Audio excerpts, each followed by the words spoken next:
right now. It's New York's #1 news with Shirley Ellicott and Pedro Rivera. Heather O'Rourke with traffic and meteorologist Brittany Bell with the exclusive AccuWeather forecast. Now, Eyewitness News this morning. Breaking news this morning, a warehouse in Brooklyn goes up in flames overnight. Firefighters battling the massive flames from the water and land. Today, law enforcement officials are set to meet ahead of next week's UN General Assembly.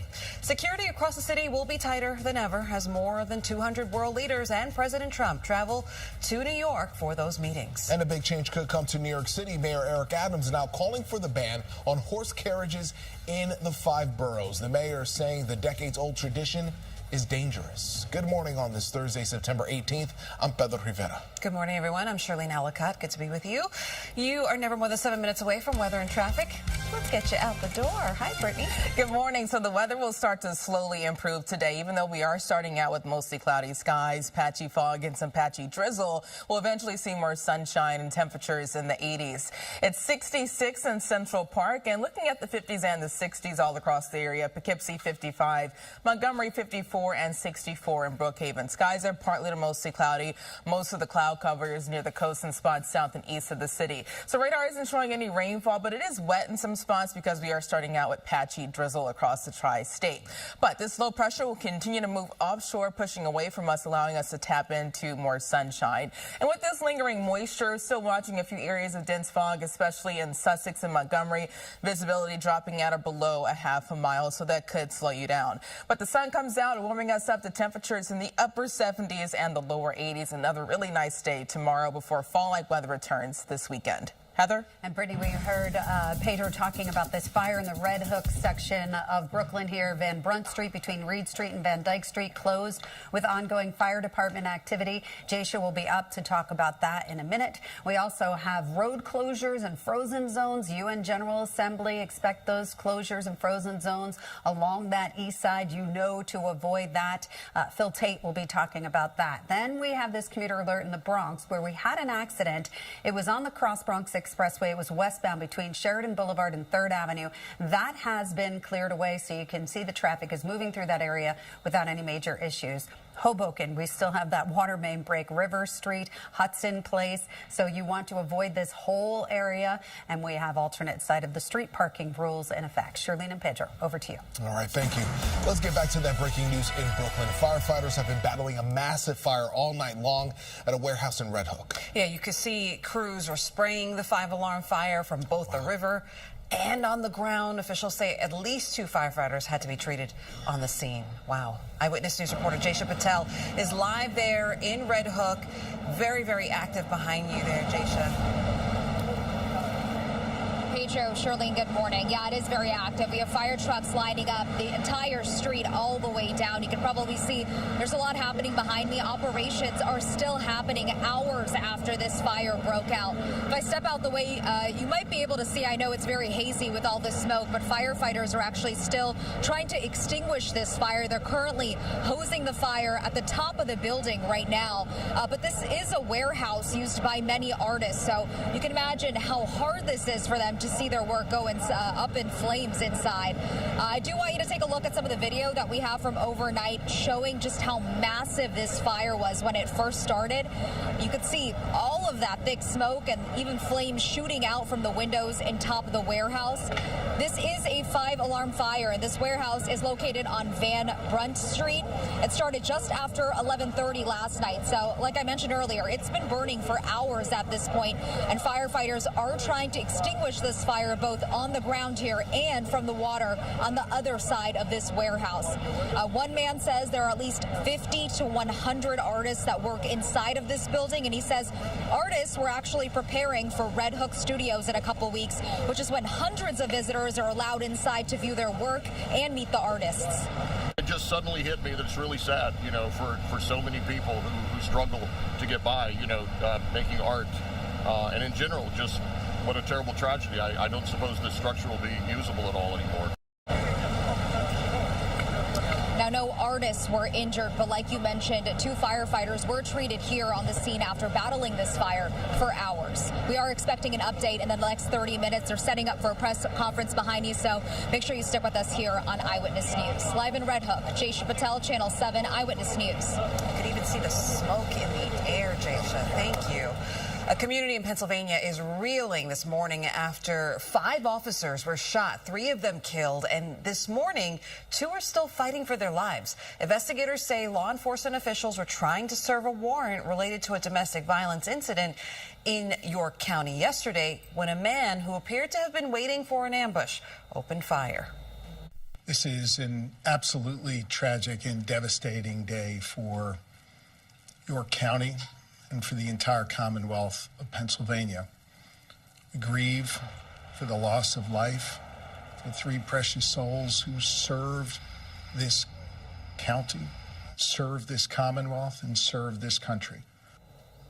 Now, the suspect was shot and killed by police. The 2 surviving officers remain in critical but stable condition. 4:36 right now. Expect to see way more security across New York City in the coming days, and that includes more police, federal agents, and even drones in the sky. Yeah, it's something that we're used to here in the city, and that's because the UN General Assembly is set to meet next week. And today, law enforcement officials will detail the security measures put in place to keep more than 200 world leaders safe, including President Trump himself. Eyewitness News reporter Phil Tate joins us live on the east side with more. Good morning, Phil. Pedro, Shirlene, good morning. The UN General Assembly kicks off on Monday with more than 200 world leaders that will gather here in the city. Now, security is top of mind for both local and federal law enforcement as they aim to keep all of these officials safe with a heightened security presence. Now, President Trump will also be here in town, and for the NYPD, they say more drones than ever will fly following last week's murder of Charlie Kirk and the ongoing rise of violence to public figures and dignitary targets in the U.S. Now, the NYPD will also bump up patrols surrounding the Jewish high holidays and amid the war in the Mideast. Across the city, houses of worship will start to see a heavily armed police presence with Rosh Hashanah set to begin at sundown on September 22nd through the 25th, and that's followed by Yom Kippur in October. Now, Police Commissioner Tish assuring New Yorkers' safety. No one should ever be afraid to worship freely and openly. No one should ever feel like a target, and the NYPD will never tolerate bias or hate anywhere in our city. And important to note, according to Police Commissioner Tish, anti-Semitic hate crimes are down by 16% citywide. Now, this morning at 10 a.m., Mayor Adams, as well as those local and federal law enforcement agencies, will have a press conference and updating us with more information on their security preps over the next several days. We are live on the east side this morning. I'm Phil Tate, Channel 7 Eyewitness News. Phil, thank you. Happening today on Long Island, New York State Police will hold a press conference to discuss security measures ahead of the Ryder Cup. The golf tournament at Bethpage State Park is expected to draw more than 250,000 people. Security will be extremely tight, especially when the president visits next Friday. There will be multiple road closures, so officials are encouraging visitors to carpool or use ride shares. I'm hoping that this adds to the legacy of New York State parks and what we can provide. We are the first public course that gets to host a Ryder Cup. That is a big deal, and that's a big deal that all New Yorkers should be extremely proud of. And if you're looking to take home a souvenir, we'll take a look at this. You can check out the Ryder Cup shop. The 61,000 square foot retail experience features 28 brands and replicas of the Team USA uniform. Mayor Adams is calling for a ban on horse carriages in Central Park. He has signed an executive order aiming to harness the industry by the end of the year. Adams is going to call for the city council to pass a complete ban. He told Eyewitness News' Kimberly Richardson exclusively that public safety concerns surrounding carriage horses outweigh keeping them on the streets. I don't want a family to walk through the park and something awful happen to a child or a mother. Then you have to look back and say, why didn't we do this? It was the wrong thing to do to ignore this. Should have been done previously. It's got to be done now. The city will work with the carriage horse drivers to buy back their medallions, help them find other employment, and is even open to exploring an electric carriage program. Thousands of parents and students from over 200 charter schools are expected to march over the Brooklyn Bridge today. The demonstration is to promote educational choice for New York City families. The rally is happening in the final stretch of the race for mayor. Democratic nominee and frontrunner Zohra Mamdani is an opponent of expanding the publicly funded but privately managed schools. It's supposed to hit the 80s today around New York City, but Manhattan is already preparing for winter. Yes, opening day is set for next month for the Bank of America Winter Village at Bryant Park. The open air market has ice skating, food merchants, and other activities for the family. And this year's Winter Village will feature European-style holiday shops designed like jewel boxes. The market runs from October 24th through March 1st. So we're already talking about Winter Village. It is one of the best parts of this. It's what makes New York so just amazing. Wintertime, Bryant Park, it's phenomenal. It's nice. And I like that kind of weather, so let's find out what it's like today. You're more than 7 minutes away from weather and traffic. Hey, Brittany. I don't. I need a moment. Winter, no, I just can't. But if you like summer-like temperatures, you will love today and tomorrow. Highs eventually reach the lower 80s this morning. It's still cloudy and damp with patchy fog and drizzle. Temperatures at the bus stop in the 50s and the 60s. By lunchtime, where sun starts to come out, 73, and pick up in after-school temperatures in the upper 70s and the lower 80s. Similar numbers all across the area, running a few degrees above average for this time of the year. 82 in Morristown, 79 in Islip, and 82 as well in Poughkeepsie. For Suffolk County, 75 in Southampton, Montauk, 76 for you, Smithtown, 79, and also 75 for Fire Island. Moderate air quality, low to medium pollen levels, UV index of 5. At the beaches, a moderate rip current risk. That means life-threatening rip currents are possible. Tomorrow, mostly sunny, a bonus beach day, temperatures in the 80s, no clouds to worry about. And fall-like weather returns on Saturday, more of the same for the second half of the weekend with temperatures in the lower 70s. Heather? And Brittany, we are looking at the George Washington Bridge. Inbound side, you can see it looks really good. Outbound side, what they're doing is they are holding the traffic here because they are clearing away the construction. So you have a little bit of a backup on the Cross Bronx Expressway getting into the George Washington Bridge. But I checked out that camera on the Alexander Hamilton Bridge, and it's not doing too badly. So again, they're going to slowly allow that traffic to move across the span. Lincoln looks great. The Holland Tunnel, no major issues. Alternate side of the street parking rules are in effect. Shirlene and Pedro, over to you. All right, thank you. It is now 4:42. Still to come here on Eyewitness News, a disturbing case in Rockland County. A middle schooler arrested for sextortion scandal involving several students. Police say there may be hundreds of victims. Oh, so disturbing. Plus, New York City expanding its Locker NYC program, where New Yorkers will be able to access safer and secure delivery lockers. And first it was the dire wolves, and now, possibly, the dodo? Yeah, one biotech company says it's close to bringing back the extinct bird.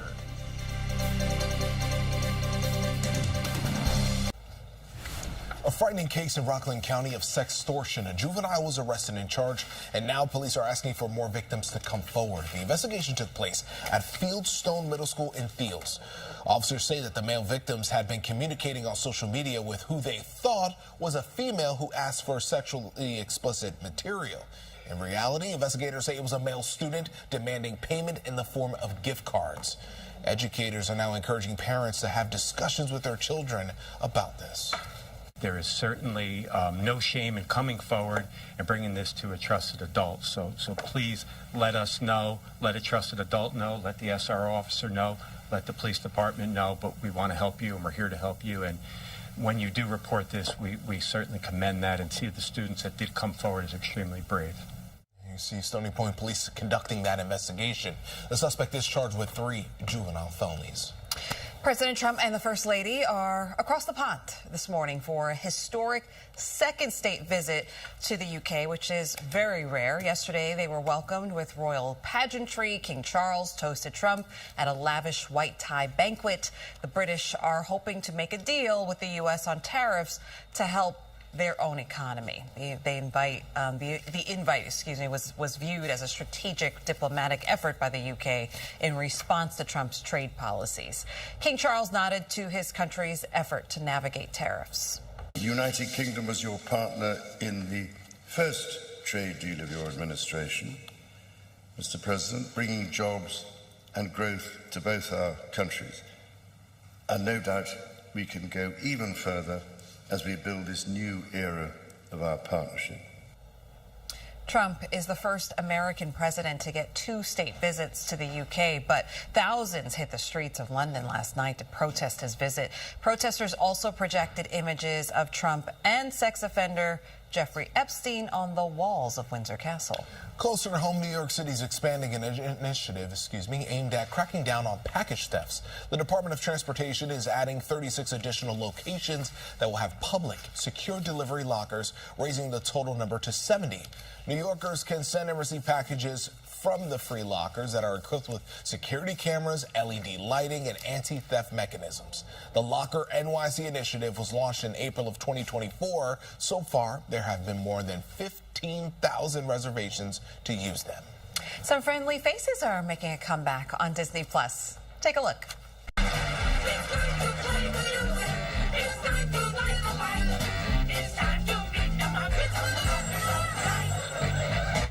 That's right. The Muppet Show is getting a revival in the form of a variety special starring Sabrina Carpenter. Seth Rogen and Evan Goldberg are producing the television event.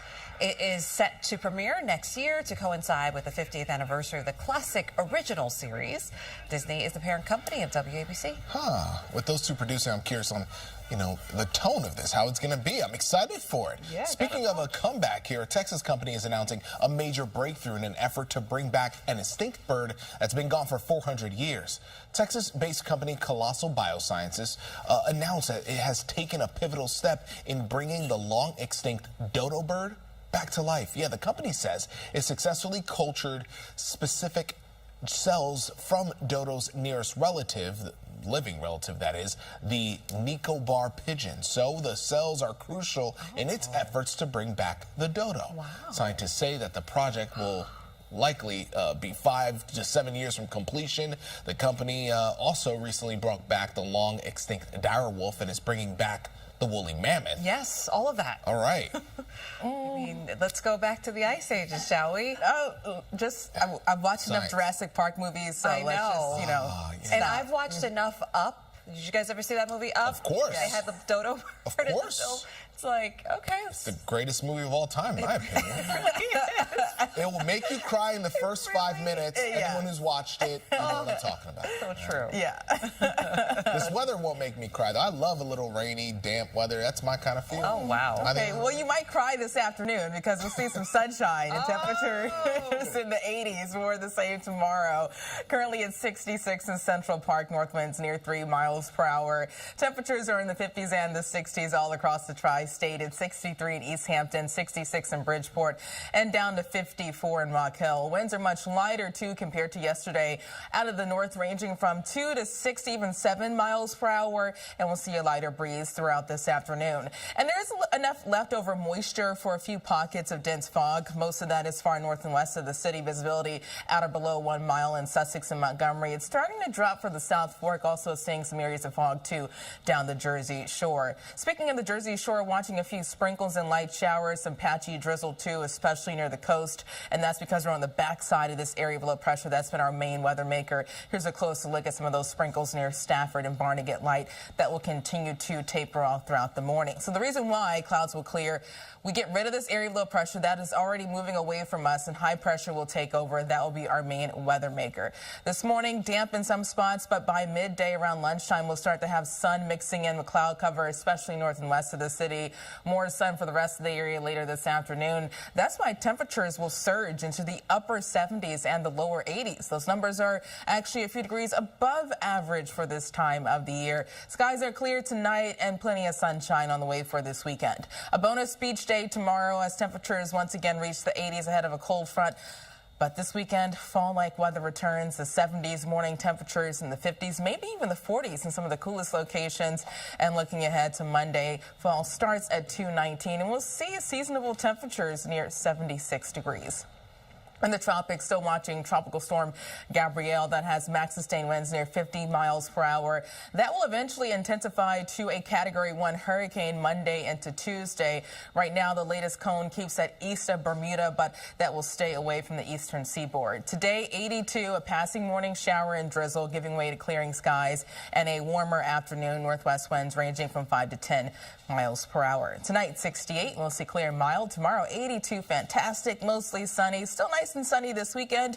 Just a few degrees cooler. We drop down in the lower 70s Monday, 76, and the 80s return Tuesday and Wednesday. Maybe a stray shower possible Tuesday afternoon. Heather? All right, Brittany, we're going to zoom in, and I do have some relief in Hoboken. But first, let's talk about the George Washington Bridge upper level, that disabled truck. It's sitting right over here, and it is causing a bit of a backup here on the George Washington Bridge. In addition to that, they were just clearing away that construction, so you do have some heavy delays coming outbound, but I'm sure that those are going to be fizzling out shortly. No major issues here at the Lincoln Tunnel. You can see the Lincoln Tunnel is doing just fine. Holland Tunnel, no major problems, but the good news is that commuter alert with the water main break repaired. All lanes have been reopened.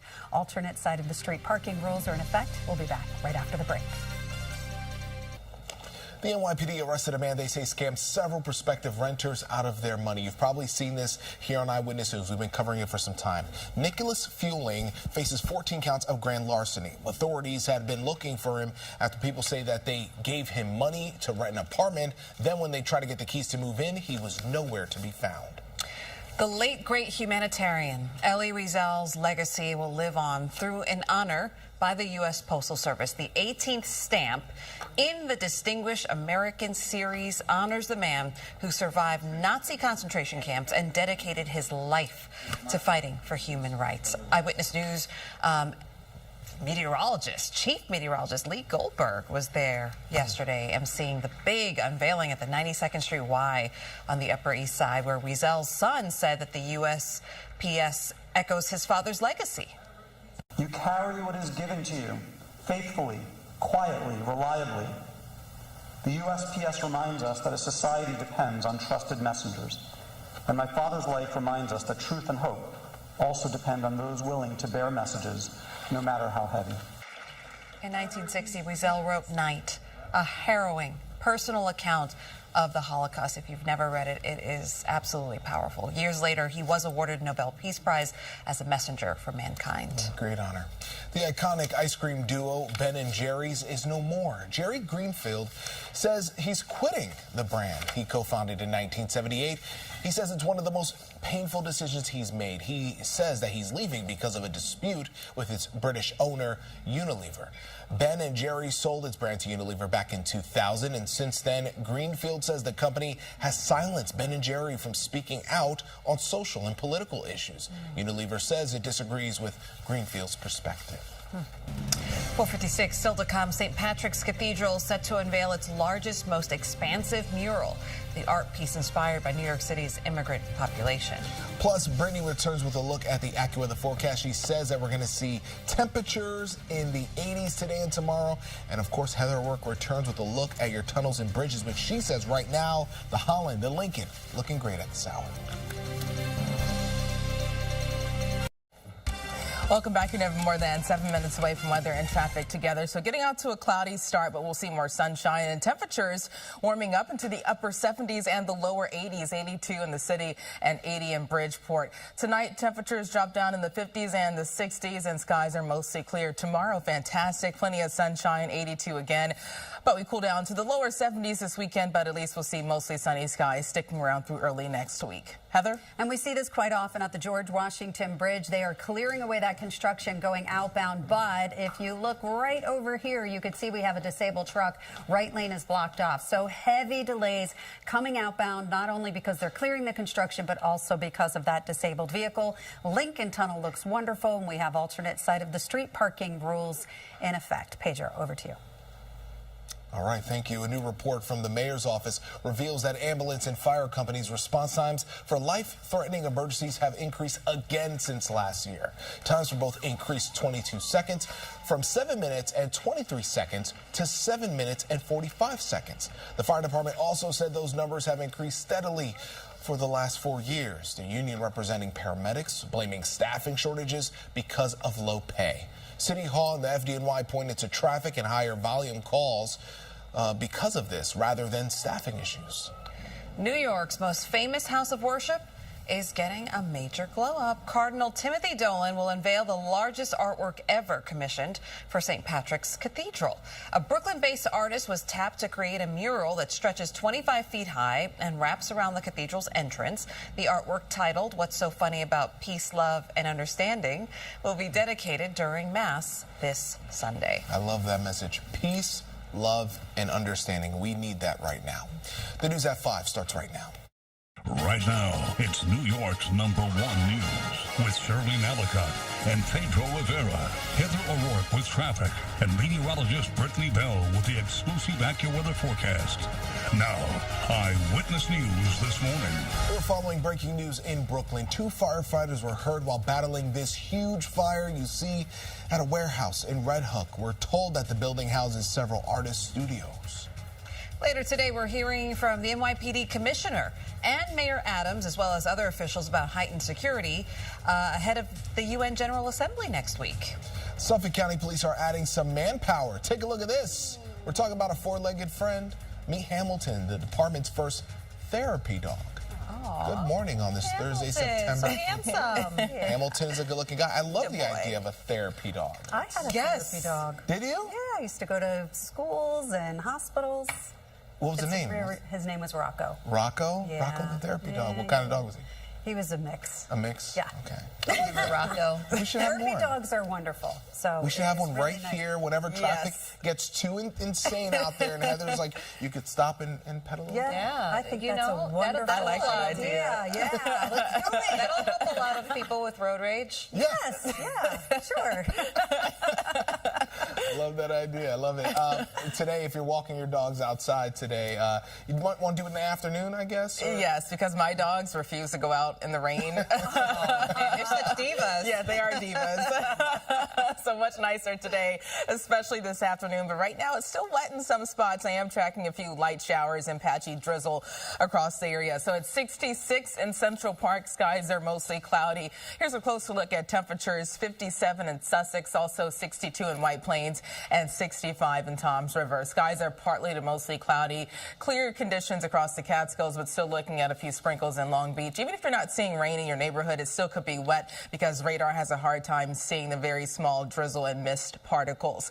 But can move as this area of low pressure continues to move away from us. High pressure takes over, bringing us more sunshine. There is enough moisture in place for some areas of patchy dense fog, especially around the Catskills and the Hudson Valley.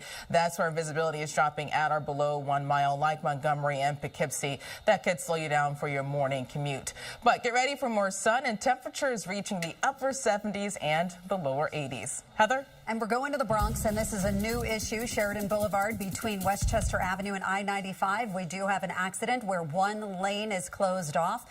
George Washington Bridge, we have this disabled truck right over there blocking the right lane. In addition to that, they just got that upper level construction cleared away. So we still have delays coming across the span as a result. Inbound looks great. No major issues at the inbound side of the Lincoln Tunnel. The Holland Tunnel, very quiet from your New Jersey Turnpike approach and your 1 and 9 approach. They both look great. Hoboken, River Street, Hudson Place, Observer Highway, all lanes have been reopened. Those earlier water main breaks in that area, they're all cleared away. Alternate side of the street parking rules are in effect. Shirley and Pedro, over to you. All right, let's get back to that breaking news we've been reporting on this morning. A massive warehouse fire in Brooklyn. Firefighters have been spending hours battling those flames. Yeah, the FDNY says 2 firefighters were injured at the scene on Van Brunt Street in Red Hook. We're told the warehouse is used by many artists, from 50 to about 100 artists. They were preparing the warehouse for an art show. And this is a massive fire. We're talking about 5 alarm fires. So pretty much every resource within the area being sent to try to get this out. Now, we are awaiting a press conference from the FDNY as you're taking a live look at the images there of the press conference being set up, waiting for officials to get to the podium. They're going to bring us an update on the efforts to get this extinguished. Eyewitness News reporter Jaisha Patel is at that press conference. She'll bring us a live report coming up. Police have arrested an 18-year-old man in a double shooting that left an innocent bystander dead and another injured in the Bronx. Brandon Sullivan is charged with murder, attempted murder, and several counts of criminal possession of a weapon. The charges stem from a shooting that happened back in May right outside East 188th Street in Fordham. 57-year-old Kevin Jennings was walking when authorities say Sullivan opened fire multiple times, striking him in the head. 34-year-old mother on her way to get groceries was also struck in her leg.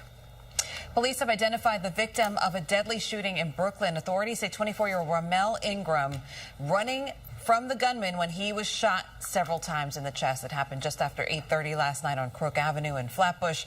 A person of interest was taken into custody and police recovered a gun from the scene.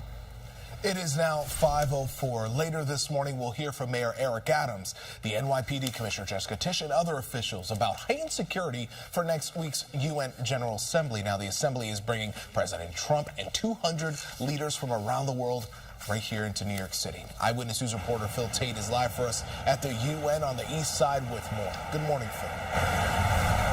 Yeah, Pedro, good morning. Security is top of mind for both local and federal law enforcement partners that will be working together with heightened security. That's just more than 200 world leaders will gather here in our city for the UN General Assembly. That will also include President Trump that will be in town.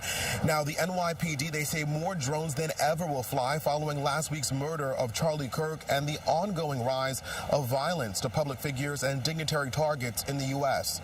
Now, the NYPD will also bump up patrols surrounding the Jewish high holidays and amid the war in the Mideast.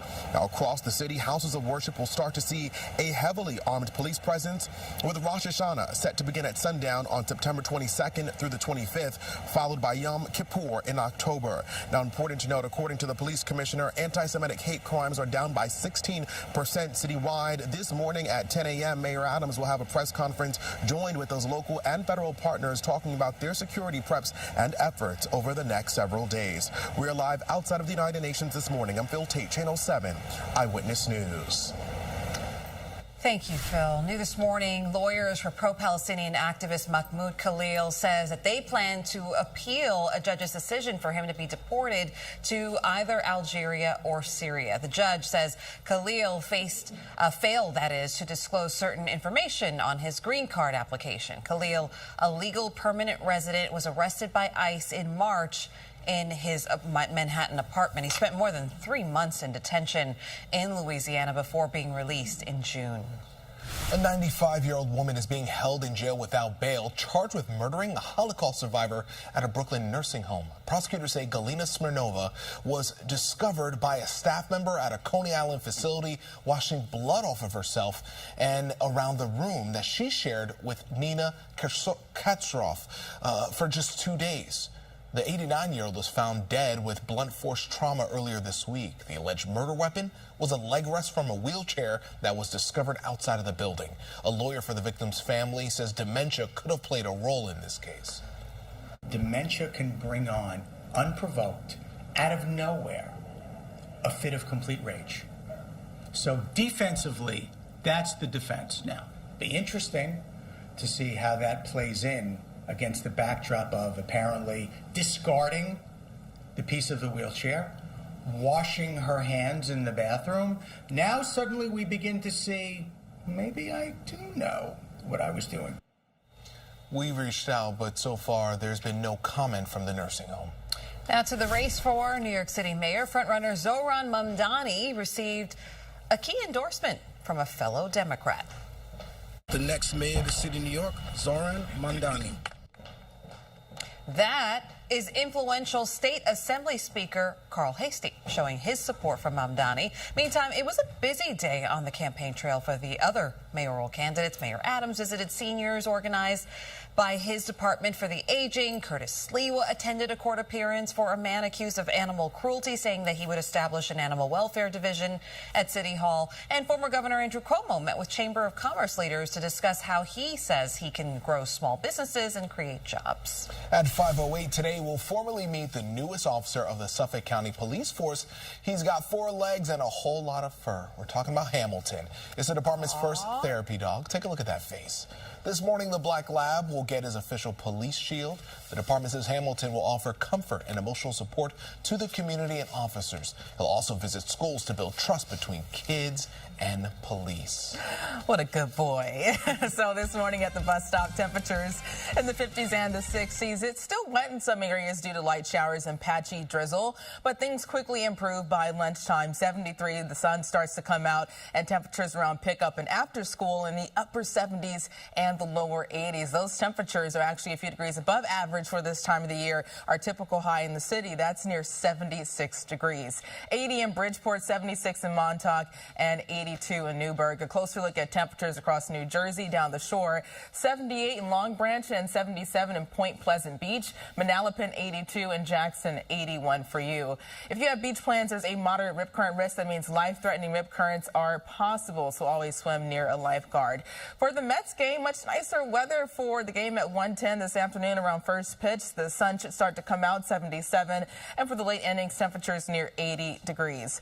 More sunshine, fantastic tomorrow, 82, the 70s and sunny this weekend. Heather? And Brittany, we're checking out the Bronx. We're Sheridan Boulevard between Westchester Avenue and I-95. We had an earlier accident. The accident has been cleared away. This is how the Cross Bronx is looking. No major issues to report.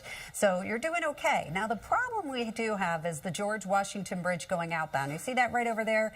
That is a disabled truck. It's on the upper level. So they are in the process of getting that cleared away. But it is causing a bit of a backup because that right lane is blocked off as you move away from the Bronx and going into New Jersey. Now, if you're heading into the Bronx at the George Washington Bridge, you can see that looks great. Lincoln Tunnel, no major issues coming down that helix. The Holland Tunnel, you look good from your Newark Bay extension and your 1 and 9 approaches coming off the Pulaski Skyway. And we do have alternate side of the street parking rules in effect. Pedro and Charlene, over to you.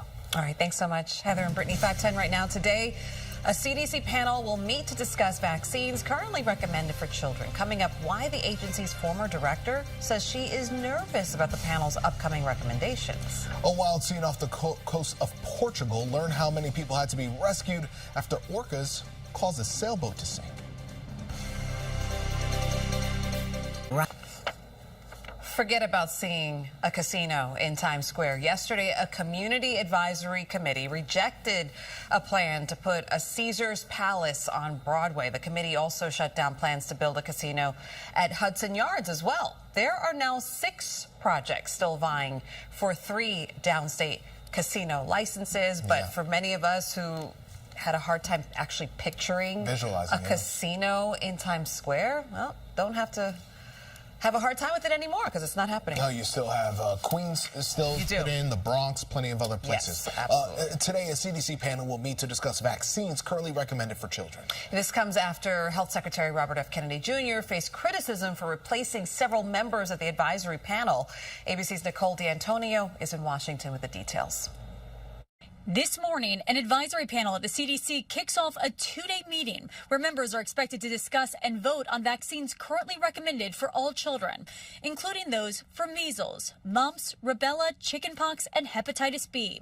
The COVID vaccine also up for discussion. Such a meeting rarely draws attention, but Health Secretary Robert Kennedy recently replaced members of the panel, and many of the new members have questioned vaccine safety or spread misinformation about vaccines. Yesterday, former CDC Director Susan Menares told a Senate committee that Kennedy fired her after less than a month on the job because she refused to pre-approve new vaccine recommendations without evidence. And he said and elaborated on this for some period of time that there is no data and evidence, there is no science, and that I needed to commit to signing off on each and every one of those recommendations.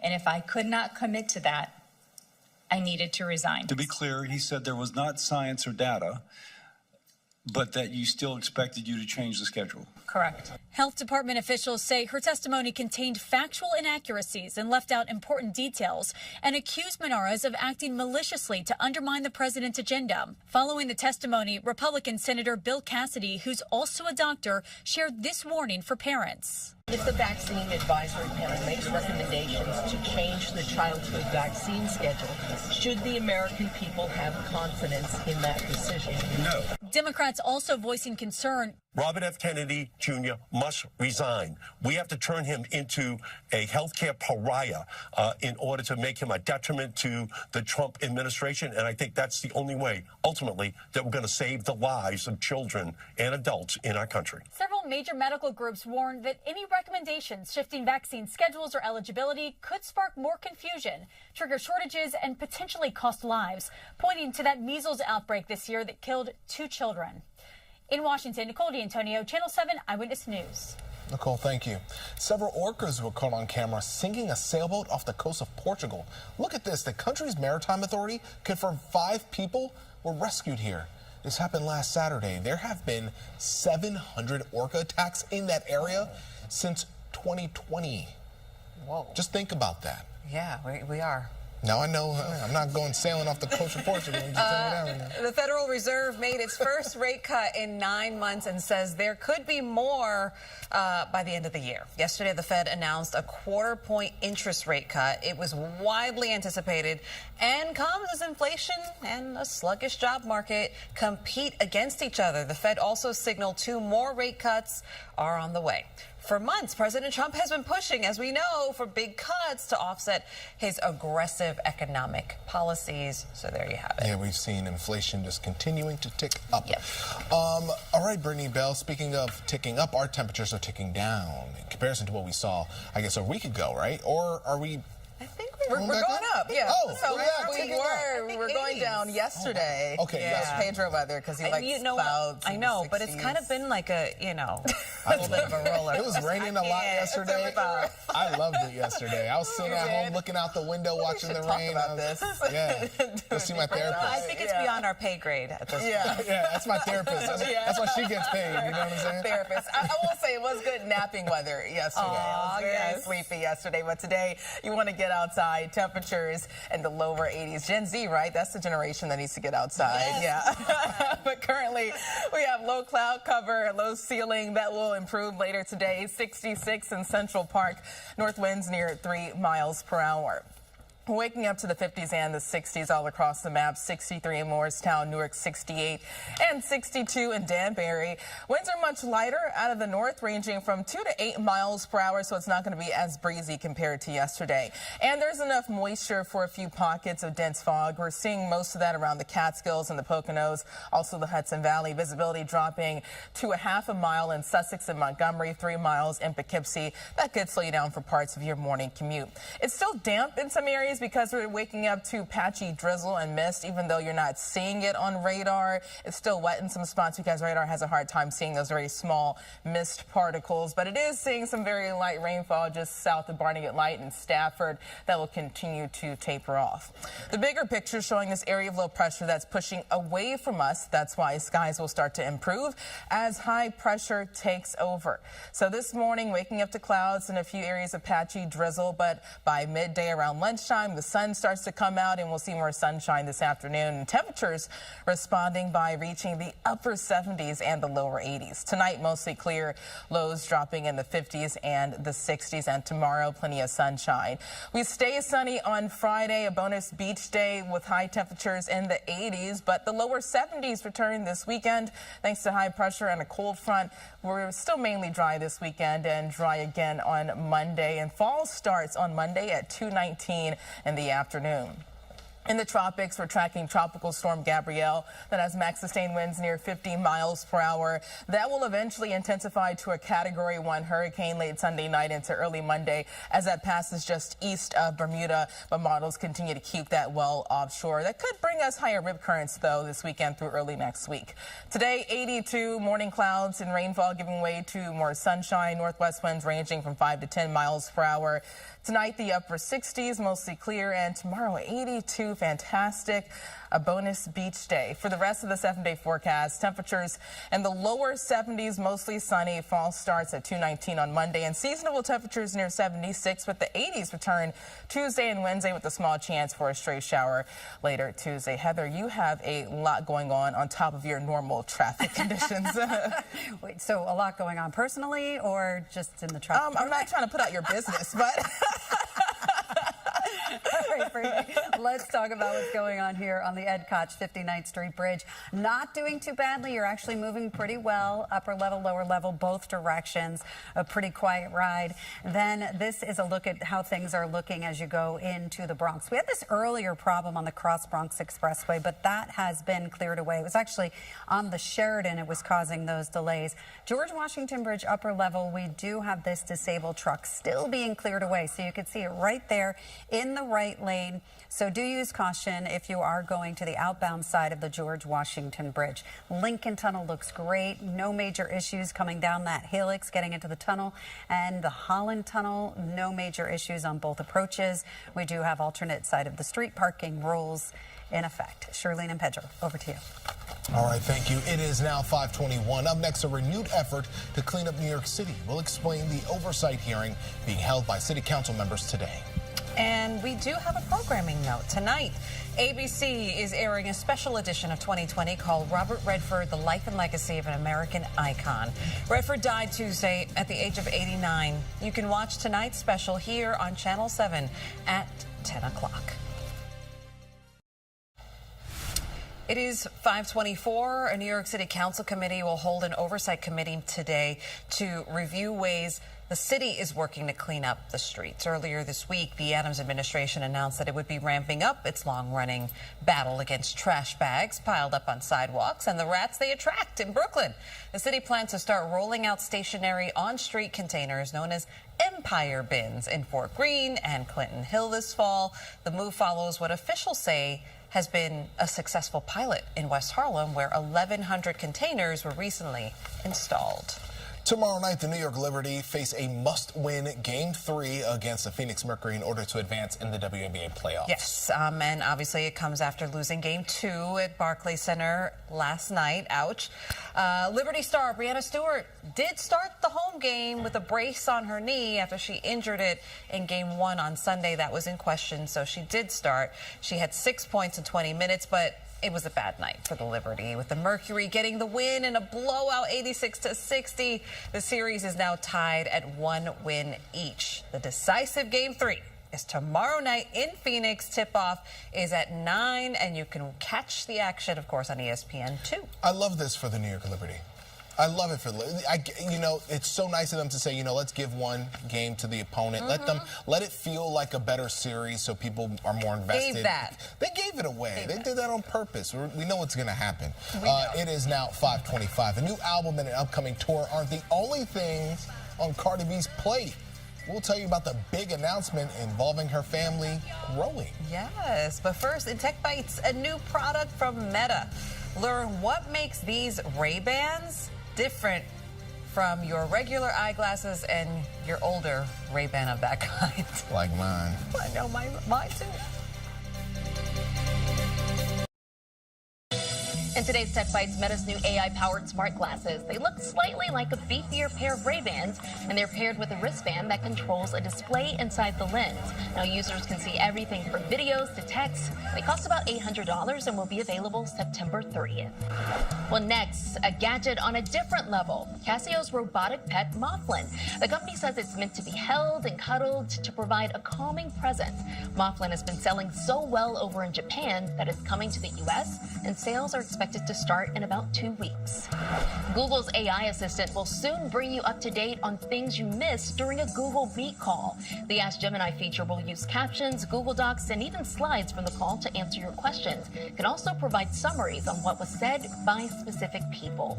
Those are your Tech Bites. I'm Morgan Norwood. Make it a great day. Now, New York's #1 news. Channel 7 Eyewitness News. Breaking news, a grueling battle for firefighters in Brooklyn who have spent hours so far trying to put out a massive fire at a warehouse in Red Hook. They're still doing it at this hour. The fire has left at least 2 firefighters injured. And today we'll hear from NYPD Commissioner Jessica Tisch, Mayor Adams, and other officials about the security measures in place for next week's UN General Assembly. An exciting time for Bethpage State Park on Long Island. It's about to make history as it prepares to host the Ryder Cup. Good morning on this Thursday, September 18th. I'm Shirley Ellicott. And I'm Pedro Rivera. Yes. Today is a day, I'm curious if it's golf weather today. You know, hopefully we don't have this going on during the Ryder Cup, Brittany. These kind of damp clouds. Yeah. Golf weather later today. Right now, not so much. It's cloudy and misty. Still damp in some spots, but things quickly improve by lunchtime. It's 66 in Central Park. Temperatures in the 50s and the 60s. 65 in Farmingdale, 64 in Brookhaven, and also 53 in Montgomery. So skies are partly to mostly cloudy, looking at a few sprinkles and drizzle. It is slowly tapering off near Long Beach and Stafford, and clouds will give way to more sun. That's because this area of low pressure will continue to move away from the tri-state, and high pressure will eventually take over. But there's still enough leftover moisture for a few pockets of dense fog. We're seeing that especially in Sussex and Montgomery. Visibility dropping to a half a mile for you. That could slow you down for your morning commute. But clouds give way to more sun, and temperatures respond by warming up into the upper 70s and the lower 80s. Heather? All right, so if you're heading onto the Van Wyck Expressway, you're going southbound side, you're going towards JFK Airport, please keep in mind we do have a crash. That left lane is blocked off, so this is before you get to the area of the airport and the Belt Parkway. Van Brunt Street, this is in Red Hook, Brooklyn, between Breed Street and Van Dyke Street. We still have all lanes closed down with that ongoing fire department activity. UN General Assembly, we all know everybody's going to be coming to town, so expect road closures, frozen zones, delays between 48th Street to 42nd Street, between 1st and 2nd and 1st and 2nd Avenues. We'll have multiple closures and frozen zones. That traffic can spill over to your other streets. So my advice to you is definitely utilize mass transit. Street cleaning rules are in effect. Pedro and Shirley, over to you. All right, thanks so much. We continue to follow breaking news. That massive warehouse fire in Brooklyn. Firefighters have spent hours battling those flames. And firefighters just revealed at a press conference that the fire is not under control, and they expect to be out there all day. Eyewitness News reporter Jaysha Patel is live for us in Red Hook with the breaking details. And Jaysha, I would imagine with it being an artist's warehouse, so much accelerants you probably have inside of that building. Pedro, Shirley, good morning. You can just imagine how hard this is for the artists and also the business owners. There were many businesses that were inside of this warehouse. We just got an update from the fire chief, and he said that this fire was actually so powerful that they had to take the firefighters outside of the building, and they've been attacking this from the ground and also from the water using a boat. You may be able to see some of the flames that are still burning at the top of this building. So as you can see, operations still ongoing this morning, and they've actually moved us away from this warehouse a short while ago because the power lines started sparking. But I want you to take a look at the video from overnight when this fire first started. I mean, you can just see all of the thick smoke, the flames shooting from the windows and top of the warehouse. The fire is still burning this morning. We just showed you it was burning on top of this building on the roof here. This is a 5-alarm fire, and this warehouse is located on Van Brunt Street. The fire started just after 11:30 last night, so it has been burning for hours, more than 5 hours at this point. And we're told that the fire crews actually came within 3 minutes, and the fire was burning on multiple floors. And the fire chief shared with us this morning that this warehouse is more than 150 years old, so there's a lot of wood spurring this fire on currently. FDNY has used a drone this morning with thermal imaging to locate those hot spots so they knew where to attack this fire. And 250 firefighters and EMS personnel have helped out at this point. So firefighters still trying to extinguish this fire, but this is obviously very difficult for the artists and the business owners who worked inside of this warehouse. And the fire chief says they still have a lot of work ahead of them. Before we get in there, the engineers have to evaluate that structural stability. Again, with the amount of water going in this building and the amount of fire, the damage to the roof structure and multiple floors, it's going to take us a while. It's just incredibly sad, and we are here, just at the beginning of our fall season, where we're ready to invite the city to Red Hook to celebrate so many of the artists here and to bring people here to support our other businesses. And now we're needing to look to the city to help us get these businesses and these buildings back to where they need to be to continue doing that immense economic service to the city.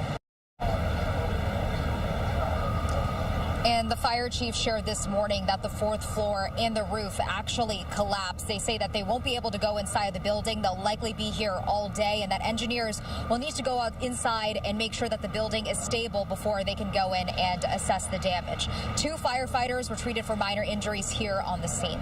Live in Red Hook, Jaysha Patel, Channel 7 Eyewitness News. Jaysha, thank you.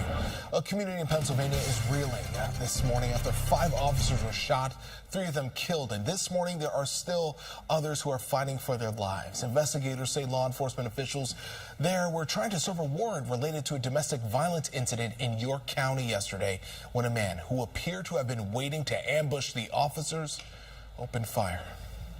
This is an absolutely tragic and devastating day for York County and for the entire Commonwealth of Pennsylvania.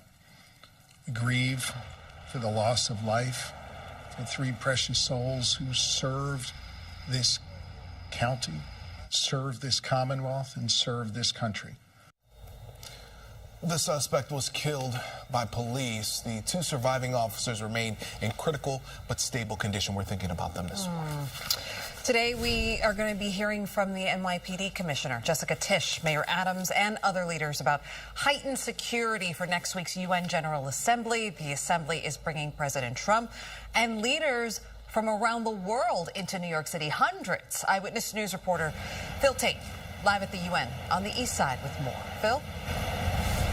Charlene, the UN General Assembly kicks off on Monday with more than 200 world leaders that will gather here in our city. But for local and federal law enforcement partners, their goal, their mission is to keep everyone safe with a heightened security presence. Now, President Trump among those that will be here in town. And for the NYPD, they say more drones than ever will fly following last week's murder of Charlie Kirk and the ongoing rise of violence to public figures and dignitary targets in the U.S.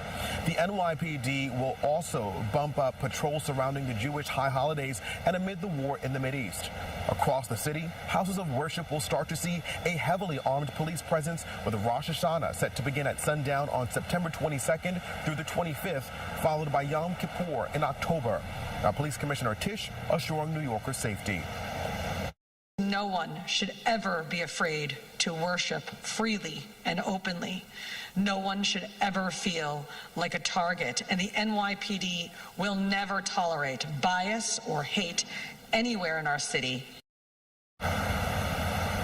And anti-Semitic hate crimes are down by 16% citywide, according to the police commissioner. At 10 a.m. this morning, we'll hear from Mayor Adams along with those local and federal law enforcement partners and their goal to keep everyone safe. We are live outside of the United Nations on the east side. I'm Phil Tate, Channel 7 Eyewitness News. All right, thank you. The NYPD arrested a man they say scammed several prospective renters out of their money. You've probably seen this story we've been covering here on Channel 7. Nicholas Fielding faces 14 counts of grand larceny. Authorities say that they've been looking for him after people say they gave him money to rent an apartment.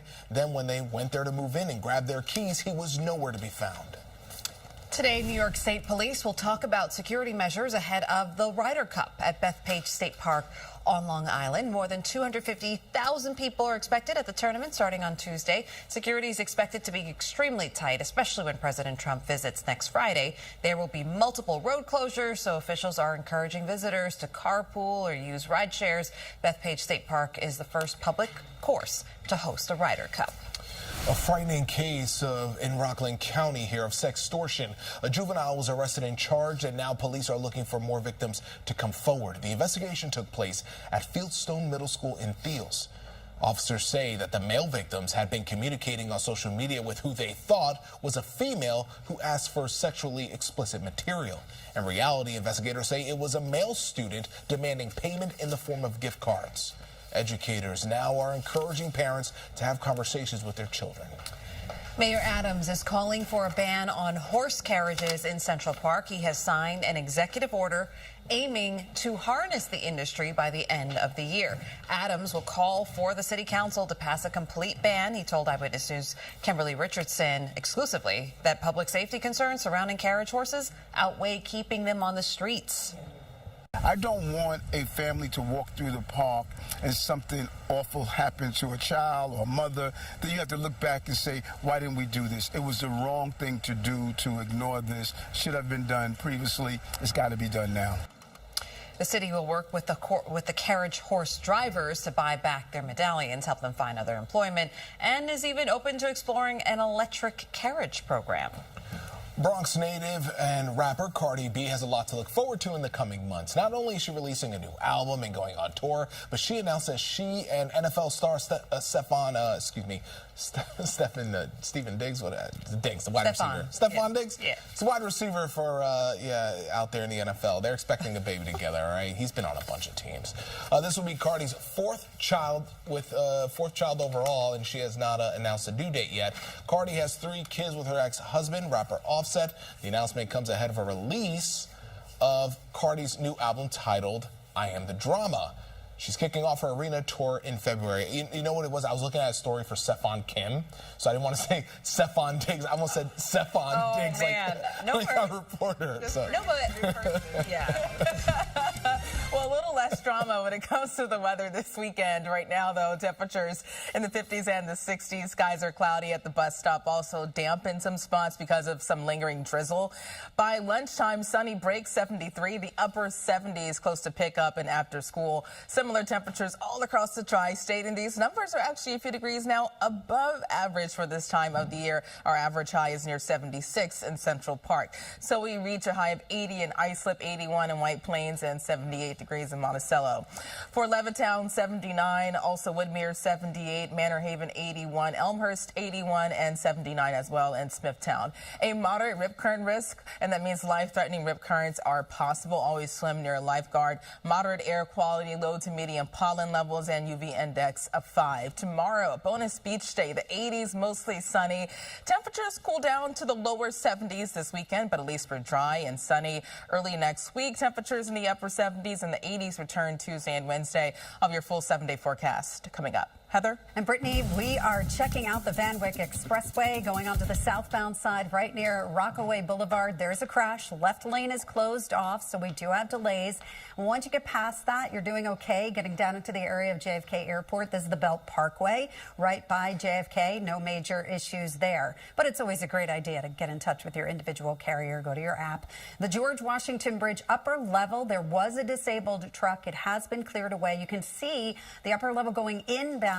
You do have some delays starting to build. Lower level, no major issues there. Then we have breaking traffic news in Hoboken, and this is some good news. The water main break that we've been dealing with, or those several water main breaks, Pedro can now go to the dentist because all of those streets have been reopened. So that's the good news in Hoboken for commuters and residents alike. Street cleaning rules are in effect. Shirlene and Pedro, over to you. And anyone who gets their teeth taken care of in that area.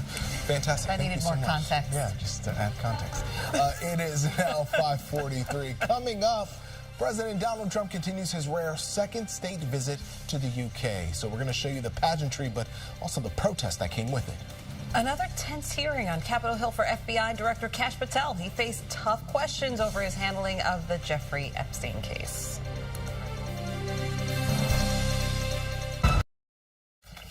President Trump and the First Lady are across the pond this morning as they wind down their second historic state visit to the UK. Yesterday, they were welcomed by King Charles and Queen Camilla, who welcomed them with a white tie banquet. The British are hoping to make a deal with the U.S. on tariffs to help their own economy. The invite was viewed as a strategic diplomatic effort in response to Trump's trade policies. But many Brits, they weren't happy about the visit. Thousands hit the streets of London last night to protest the president's arrival. For the second day in a row, FBI Director Kash Patel testified during an explosive hearing about the Jeffrey Epstein files. Patel lashed out at Democrats, claiming he's never spoken to President Trump about the documents. Did you tell the Attorney General that Donald Trump's name is in the Epstein files? The question has been asked and answered. You've not answered it, and we will take your evasiveness as a consciousness of guilt. A top House Republican, Thomas Massie of Kentucky, also challenged Patel on his claim that there is no credible information that Epstein trafficked women to anyone other than himself. His claim coming after several alleged victims of Epstein said that they believed Epstein did not operate alone, and they are pressuring Congress to continue the investigation. New this morning, take a look at this video. The dangerous moments a woman crawled under a stopped train in Illinois. This happened Monday morning in Hinesdale, which is west of Chicago. Investigators believe that she was trying to race to get onto the inbound Chicago train on the other side of the tracks. Yeah, police releases footage here as a warning to highlight Rail Safety Week, a campaign to remind the public that following safety rules at railroad crossings can save lives, and to obviously never do this. Not okay. Police have released images and video of a man wanted for attacking a 74-year-old woman in Brooklyn. Take a look at your screen here. This happened September 1st along Mill Street in Red Hook. Investigators say the suspect shoved the victim to the ground, leaving him with a broken rib and cuts to his face. Not clear yet what led to the attack. The late, great humanitarian Elie Wiesel's legacy will live on through an honor by the U.S. Postal Service. The 18th stamp in the Distinguished American Series honors the man who survived Nazi concentration camps and dedicated his life to fighting for human rights. Eyewitness News chief meteorologist Lee Goldberg was there yesterday. He was emceeing the big unveiling at the 92nd Street Y on the Upper East Side. Wiesel's son said the USPS echoes his father's legacy. You carry what is given to you faithfully, quietly, reliably. The USPS reminds us that a society depends on trusted messengers. And my father's life reminds us that truth and hope also depend on those willing to bear messages, no matter how heavy. In 1960, Wiesel wrote Night, a harrowing personal account of the Holocaust. Years later, he was awarded the Nobel Peace Prize as a messenger for mankind. Happening today, St. Patrick's Cathedral is getting some special artwork. Cardinal Timothy Dolan will unveil the largest artwork ever commissioned for the cathedral. A Brooklyn-based artist was tapped to create a mural that stretches 25 feet high and wraps around the cathedral's entrance. The artwork, titled "What's So Funny About Peace, Love, and Understanding," will be dedicated during Mass this coming Sunday. Some friendly faces are making a comeback on Disney+. Take a look.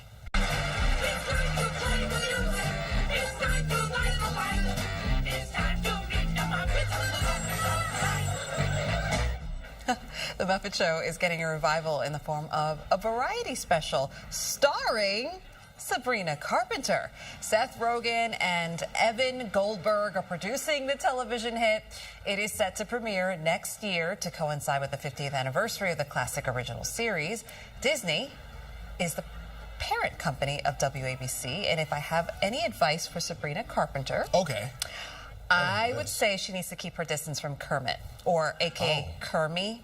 Oh, why is that? If you know, you know. Oh, I don't know. Me either. I kind of want Miss to know. Piggy does not play. Oh, Miss Piggy. Miss Piggy does not play by her man. So I would say she needs to keep her The distance. jealous type. Okay. Oh, epically so. Okay. And I like the decision with Evan Goldberg and Seth producers. Rogen. I mean, they honestly, they're part of like every awesome comedy you've seen. The Studio, they're the ones who came with this. Oh yeah, the hot one right now. Yeah, the Studio on Apple TV. So yeah, I'm excited to see what they do here with the Muppets of all things. Keep Sabrina and Miss Piggy away. Yeah, they just no.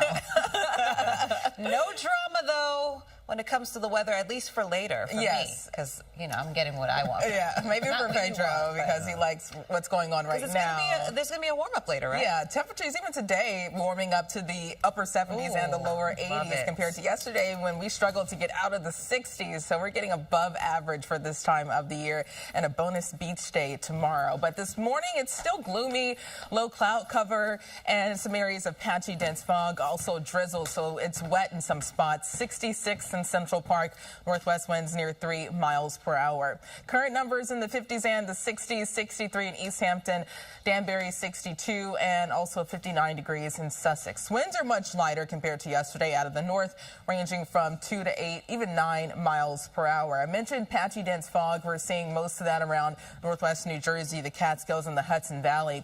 Visibility dropping to a half a mile in Montgomery, 2 miles in Sussex, and 3 in Poughkeepsie. That's the main weather issue that could should slow you down this morning.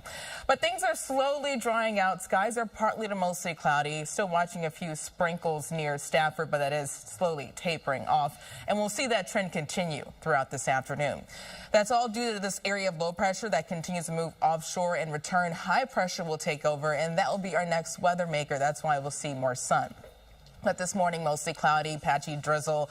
That will give way to a mixture of sunshine and clouds by lunchtime. Temperatures in the 70s. And watch what happens this afternoon. Plenty of sun and highs reaching the lower 80s. And that's above average for this time of the year. Our typical high is near 76 degrees in the city. Tonight, clear, and we dip down in the 50s and the 60s. The bigger picture is showing an approaching cold front tomorrow. But ahead of that front, temperatures once again reach the lower 80s. This weekend, we cool down to the lower 70s, but at least we're still dry. Plenty of sunshine and dry again on Monday. Fall starts Monday at 2:19 p.m. And the tropics tracking Tropical Storm Gabrielle that has max sustained winds near 50 miles per hour. That will eventually intensify to a Category 1 hurricane late Sunday into early Monday. And the cone has it passing just to the east of Bermuda, but that will not be an issue for the eastern seaboard. Maybe we could see higher waves and a rip current risk heading into this weekend and early next week. But today, clouds giving way to more sun. 82 northwest winds, 5 to 10 miles per hour. 68 tonight and tomorrow. 82 again, fantastic, mostly sunny. We're calling tomorrow a bonus beach day. This weekend, the lower 70s was still pleasant. Plenty of sun. Monday, 76, and the 80s return Tuesday and Wednesday with a small chance for an isolated shower on Tuesday. So, Heather, what's going on with you this morning? That doesn't look too good behind you. No, it doesn't look too good at all. Let's talk about this. Thank you, Brittany. And this is the east side of town, and this is the FDR Drive, and this is where we have an accident. So it's on the FDR Drive north at 96th Street. So you want to avoid that. You can see it looks as though 3 cars are involved in this crash, so it's a pretty active scene here, and I'm not sure if the police have showed up yet, so you definitely want to avoid the east side. Maybe go on to First Avenue. And here we have what's going on the Van Wyck Expressway. You can see we have a couple of vehicles involved in a crash here. This is the Van Wyck going south, right near Rockaway Boulevard. The left lane is blocked off, and we have alternate side of the street parking rules in effect. Pedro and Charlene, over to you. All right, thanks so much. 5:54 right now. Up next, a man's daily run is winning him a lot of fans. Yeah, each day kids on this school bus shout, "Shirtless dude!" Oh, man. They cheer him on as he runs by. We'll have the reaction to this viral video. New York City is expanding an initiative aimed at cracking down on package thefts. The Department of Transportation is adding 36 additional locations that will have public, secure delivery lockers, raising the total number to 70. New Yorkers can send and receive packages from the free lockers that are equipped with security cameras, LED lighting, and anti-theft mechanisms. The Locker NYC initiative was launched in April of 2024, and so far there have been more than 15 made. Okay. All right, a man in Kansas who goes out for his afternoon run has his own new cheering squad. Each day, students on a school bus encourage him as he goes by. Yeah, they've even nicknamed him Shirtless Dude. Here's ABC's Danny New. This is the origin story of a superhero. A superhero a bunch of third graders in Kansas have named Shirtless Dude. What are they screaming at you, Caleb? Hey, shirtless dude, over and over. Caleb and Lizzie here moved to this neighborhood a few weeks ago and have always liked to run together around 3:30 p.m. Well, here, 3:30 p.m. happens to be when school gets out at nearby Blue River Elementary. Sometimes the moms are like, it's gonna pass you again, be ready, be warned. As you can see, in the hot weather, Caleb has been running with his shirt off, and that, for some endearingly quirky reason, has struck a chord with the students.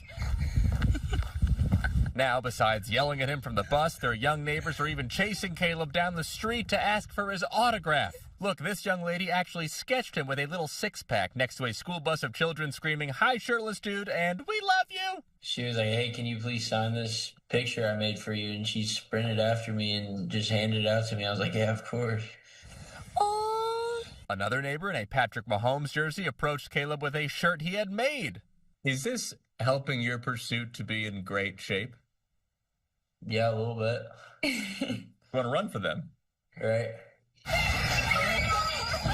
Well, like any superhero's ascendance, now shirtless dude is running for a whole lot more people. This video has now reached millions on social media. One commenter writing, she's going to be in that bus talking about, but did you get his autograph? Didn't think so. And while Caleb Kent may always play it cool, He always smiles talking to them. They're really nice, so all the kids are really nice. and the kids have even asked shirtless dude to come to their school's fun run fundraiser this weekend, and Caleb says he intends on going. Well, don't worry, Caleb. So does Shirtless Dan. In New York, for ABC News, I'm Danny New. Wow. I'm speechless. I could say something right now. The news at 6 starts right now. Right now, it's New York's #1 news with Shirley Malika and Pedro Rivera, Heather O'Rourke with traffic, and meteorologist Brittany Bell with the exclusive AccuWeather forecast. Now, Eyewitness News this morning. Breaking news out of Brooklyn, a huge fire erupts inside of a warehouse in Red Hook. The heavy flames causing the roof and floor to collapse. We're learning at least 2 firefighters were hurt. And the NYPD is preparing for one of the busiest weeks of the year. The mayor is going to join the police commissioner to lay out security plans ahead of the United Nations General Assembly. And childhood vaccines are under the microscope again. A CDC advisory board will meet to discuss them a day after its former director testified why she believes she was fired by RFK Jr. Good morning on this Thursday, September 18th. This month is moving along. It really quickly, is. you know? I'm surprised that it's Thursday. Look at that. We are moving along. That is a good thing, Junior you guys. Friday Eve. Yes, which yes. one do you go with, Brittany? Whatever you want to call Little Friday. I like Little Friday. It's going too fast. But at least things do improve later today with more sunshine and temperatures in the upper 70s and the lower 80s. This morning, it's cloudy and gloomy. 65 in Central Park, the 50s and the 60s all across the area. 63 in East Hampton, Montgomery 52, and also 64 in Somerville. Skies are partly to mostly cloudy. Even though we're not really seeing much in the way of rainfall on radar, it is still wet in some spots because we are waking up to patchy drizzle and misty conditions. So get ready for a damp morning commute. But as this low pressure continues to move away from us, we tap into drier air, and that means we'll see more sunshine. Also this morning, watching out for a few areas of dense fog, especially north and west of the city. This is where visibility is dropping down to a half a mile in Montgomery, slowly improving for Sussex, but looking at foggy conditions all throughout the Catskills. That will give way to more sun, and temperatures respond by warming up into the upper 70s and the lower 80s. Heather? All right, Brittany, we are looking at the FDR Drive going north at 96th Street. We do have an accident. It looks like we have at least 1, 2, 3 cars involved. It looked like we had a 4th car there earlier. Either way, it's a multi-vehicle accident, so you want to avoid the FDR Drive because it's a pretty busy scene, and the police haven't even gotten there yet. So once they do, it's going to get worse. Van Wyck South at Rockaway Boulevard, there was a crash. It was sitting right over here. It looks like they did clear that away, so that's good news. And then if you're making your way down to JFK, this is excellent news for those who need to catch a flight. Here is the Belt Parkway, that ramp getting onto the belt. You're pretty slow, but that Van Wyck, again, going right to left, heading southbound, no major issues. You look good if you're going to LaGuardia. Alternate side of the street parking rules are in effect. Shirley and Pedro, over to you. All right, Brittany, Heather, thank you. Let's get back to that breaking news we've been following all morning long in Brooklyn. Firefighters battling this intense fire at a warehouse used by artists in Red Hook. Yeah, it's still going. Eyewitness News reporter Jaysha Patel is live at the scene there with the very latest. Jaysha, did they get any headway yet? Pedro, Shirley, the fire chief told us 30 minutes ago that they're likely going to be here all morning or all day, actually. They don't know exactly when this fire is going to be extinguished. It's been burning for at least 7 hours at this point, and we can still see flames visible at the top of this building. The 4th floor in the roof actually collapsed here. Just to give you an idea of some of the challenges that these firefighters are facing, this is a 150-year-old building, so you can imagine there is a lot of wood inside just spurring this fire on. I mean, 250 firefighters and EMS personnel have helped out with this fire at this point. And this fire has been so powerful, firefighters can't go inside because of the structural damage. So they've been battling this fire from the outside, both on here on the ground and also from the water using a marine boat. So as you can see, operations still ongoing this morning, but this warehouse actually is used by many artists and also many businesses are inside. So very difficult for the community here, for those business owners and those artists, just seeing their livelihood go up in flames this morning. This is video of how this fire looked when it first started. I mean, you could just see how the thick plumes of smoke going into the air, the fire shooting out at the top of the building. It's been still burning this morning, like I mentioned. This is a 5-alarm fire at this warehouse located on Van Brunt Street. And this fire started just after 11:30 last night. So like I mentioned before, it's been burning for more than 5 hours, for about 7 hours at this point. And fire crews arrived here within 3 minutes, but the fire was burning on multiple floors. So that was a major challenge for them. And the FDNY shared this morning that they've actually used drone technology that has thermal imaging to locate those hot spots inside of the warehouse so they knew exactly where to attack this fire. But like I mentioned earlier, you can just imagine this is extremely difficult for the people who worked inside, and a scary time also for the people living in the buildings nearby. We're not in our apartment because it was too smoky. And unfortunately, because the window was open, it's that dense smoke when the first fire must have just started. So it was very acrid smoke, really deep. The fire seemed to be getting bigger based on the photos that he had sent me. Then it started dying down, and then suddenly, it's twice as high. And I can't imagine that there'll be anything to salvage in the center part of the building where most of us artists are. And again, the fire chief told us this morning that they'll likely be here all day. We know that 2 firefighters were treated for minor injuries. And we were also told this morning that engineers are going to have to assess the damage in the building before anyone can even go inside. So they definitely have a long day ahead of them. Pedro and Charlene, live in Red Hook. Jaysha Patel, Channel 7 Eyewitness News. We appreciate that. Thank you, Jaysha. Next week, nearly 200 world leaders will be in town for the UN General Assembly. It is a massive operation for the NYPD and other law enforcement agencies. We're expecting to hear more about those security plans. Let's go straight out to Eyewitness News reporter Phil Tate, live at the United Nations with more. Phil? Yeah, Charlene, you said that right. This is a massive operation, and that's as security is top of mind for both local and federal law enforcement. They'll be working together as those 200 world leaders will be here at the United Nations, including President Trump. Now, we're told from the NYPD that more drones than ever will fly following last week's murder of Charlie Kirk and the ongoing rise of violence to public figures and dignitary targets in the U.S. Now, the NYPD, they'll also bump up patrols surrounding the Jewish high holidays and amid the war in the Mideast. Across the city, houses of worship will start to see a heavily armed police presence with Rosh Hashanah set to begin at sundown on September 22nd through the 25th, and that's followed by Yom Kippur in October. Now, important to note, according to the police commissioner, anti-Semitic hate crimes are down by 16%, while that's citywide. This morning at 10 a.m., we expect to hear from Mayor Adams along with those local and federal law enforcement partners and how they'll be working together around the clock to ensure the safety of all of these world leaders. We are live outside of the United Nations this morning. I'm Phil Tate, Channel 7 Eyewitness News. Phil, thank you. A 95-year-old woman is being held without bail, charged with murdering a Holocaust survivor at a Brooklyn nursing home. Prosecutors say Galina Smirnova was discovered by a staff member at a Coney Island facility washing blood off of herself and around the room that she shared with Nina Krasoff for just 2 days. The 89-year-old was found dead from blunt force trauma earlier this week. The alleged murder weapon, a leg rest from a wheelchair that was discovered outside of the building. We've reached out, but so far have not gotten a comment from that nursing home.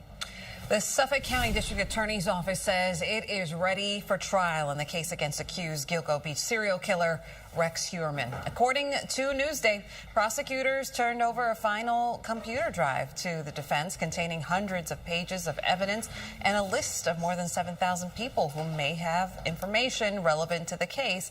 This also includes people who may be called as witnesses. The defense now has 30 days to respond. Heuermann has been charged with killing at least 7 women He has pleaded not guilty. The next court hearing is scheduled for next week. New this morning, lawyers for pro-Palestinian activist Mahmoud Khalil says they plan to appeal a judge's decision for him to be deported to either Algeria or Syria. The judge says Khalil failed to disclose certain information on his green card application. Khalil is a legal permanent resident. He was arrested by ICE in March in his Manhattan apartment.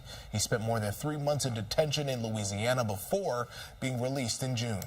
Forget about seeing casinos in Times Square or Hudson Yards. Yesterday, a community advisory committee rejected a plan to put a Caesars Palace on Broadway. The committee also shut down plans to build a casino at Hudson Yards. There are now 6 projects still vying for 3 downstate casino licenses.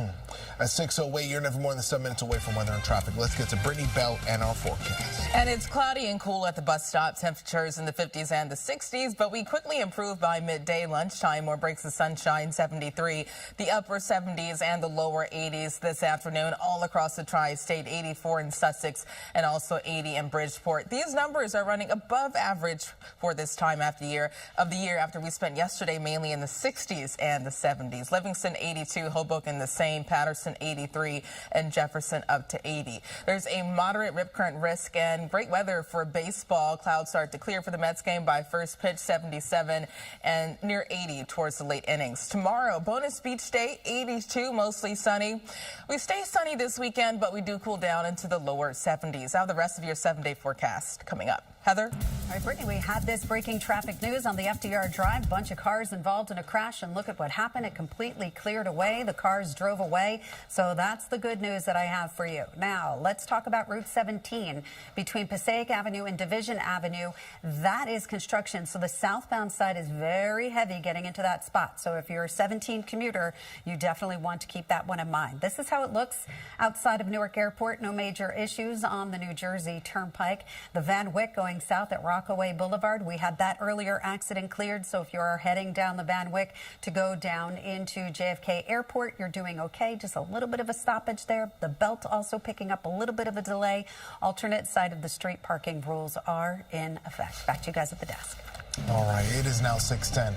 A CDC advisory panel meets today following testimony from its former leader. The ousted CDC director says she was fired because she refused to approve changes to childhood vaccines. And filmmaker and director Spike Lee will receive a special honor in our area. Details on that next. Today, a CDC panel will meet to discuss vaccines currently recommended for children. Yeah, it comes following criticism when Robert F. Kennedy Jr. replaced several members of the advisory panel. Eyewitness News reporter Kimberly Richardson joins us in the newsroom with more. Good morning, Kimberly. Well, Charlene and Pedro, this panel provides crucial guidance to the CDC director, and its recommendations determine which vaccines are offered free and what many health insurers must cover. This meeting comes today as fired CDC director Susan Menares says she's, quote, nervous about what's next.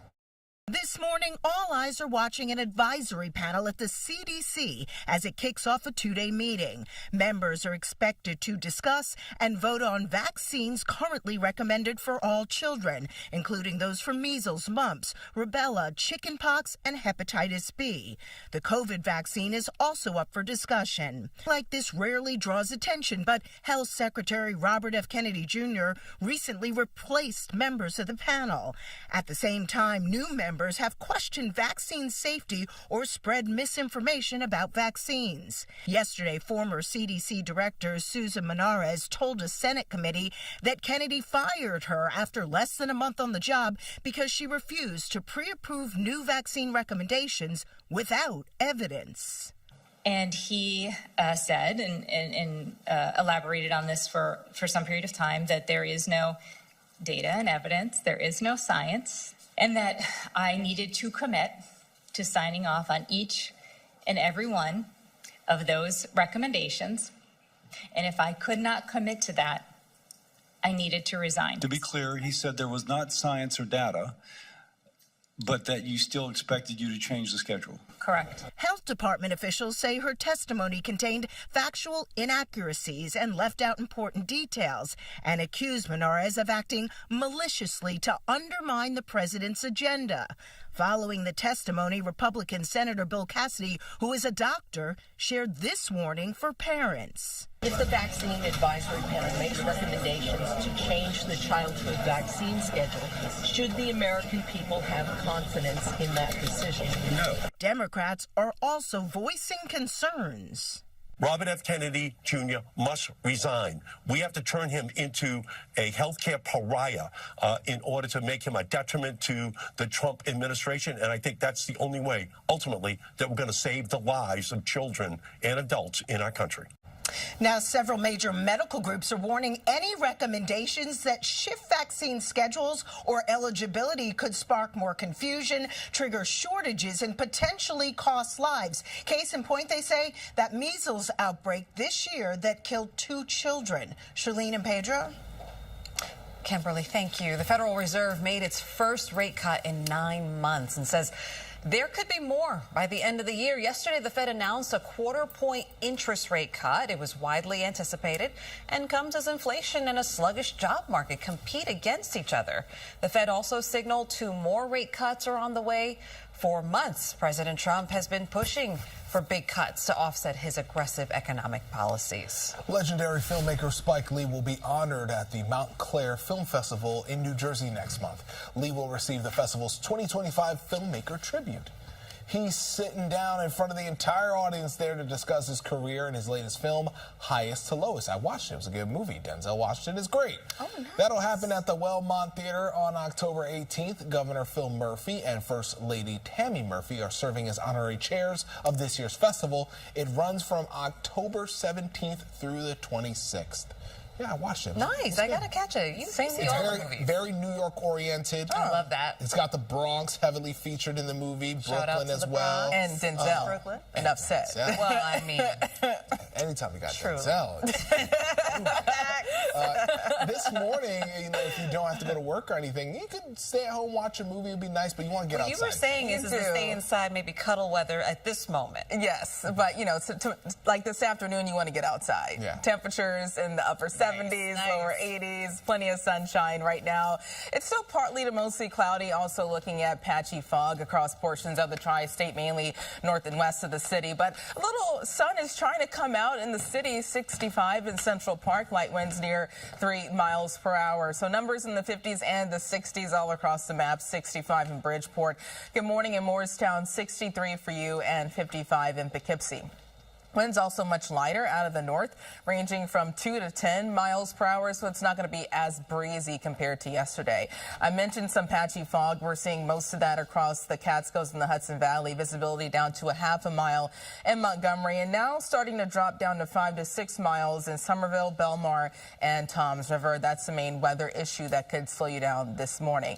Radar is picking up on a few sprinkles near coastal sections of Monmouth County, but for the rest of the region, it's partly to mostly cloudy. Skies will continue to give way to more sunshine this afternoon. And the reason why is this area of low pressure that brought us cloud cover and some rain yesterday continues to move well offshore. In return, high pressure will take over. So morning clouds will continue to clear by this afternoon. Highs respond by reaching the upper 70s and the lower 80s. Tonight, mainly clear, the 50s and the 60s, and tomorrow, plenty of sunshine. We're calling tomorrow a bonus beach day with temperatures surging into the lower 80s again ahead of a cold front. But behind this front, we cool down into the 70s, the lower 70s this weekend, but we're still quiet, mostly sunny, still sunny on Monday. Fall starts on Monday at 2:19 in the afternoon with a mixture of sunshine and clouds.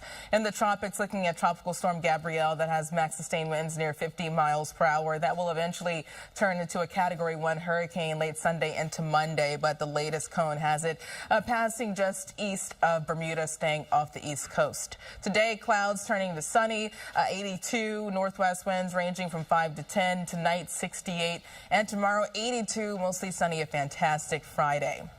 For the rest of the 7-day forecast, check out this weekend a fall-like feel. Morning temperatures in the 50s and the 60s. I can't rule out some areas dipping down in the 40s in some of the coolest locations Saturday and Sunday morning. By Monday, 76, and that's seasonable, a mixture of clouds and sunshine. But temperatures begin to warm back up above normal Tuesday and Wednesday. Partly cloudy skies and watching a small chance for an isolated shower on Tuesday. So, Heather, what's going on with you this morning? Well, we're not doing too badly as far as the Mario Cuomo Tappan Zee Bridge is doing, but we have other issues. Thank you, Brittany. We will talk about our other issues, but for now, this is how you look as you're making your way over into Rockland County, into Westchester County. I-95 north at Playland Parkway, we do have an accident reported.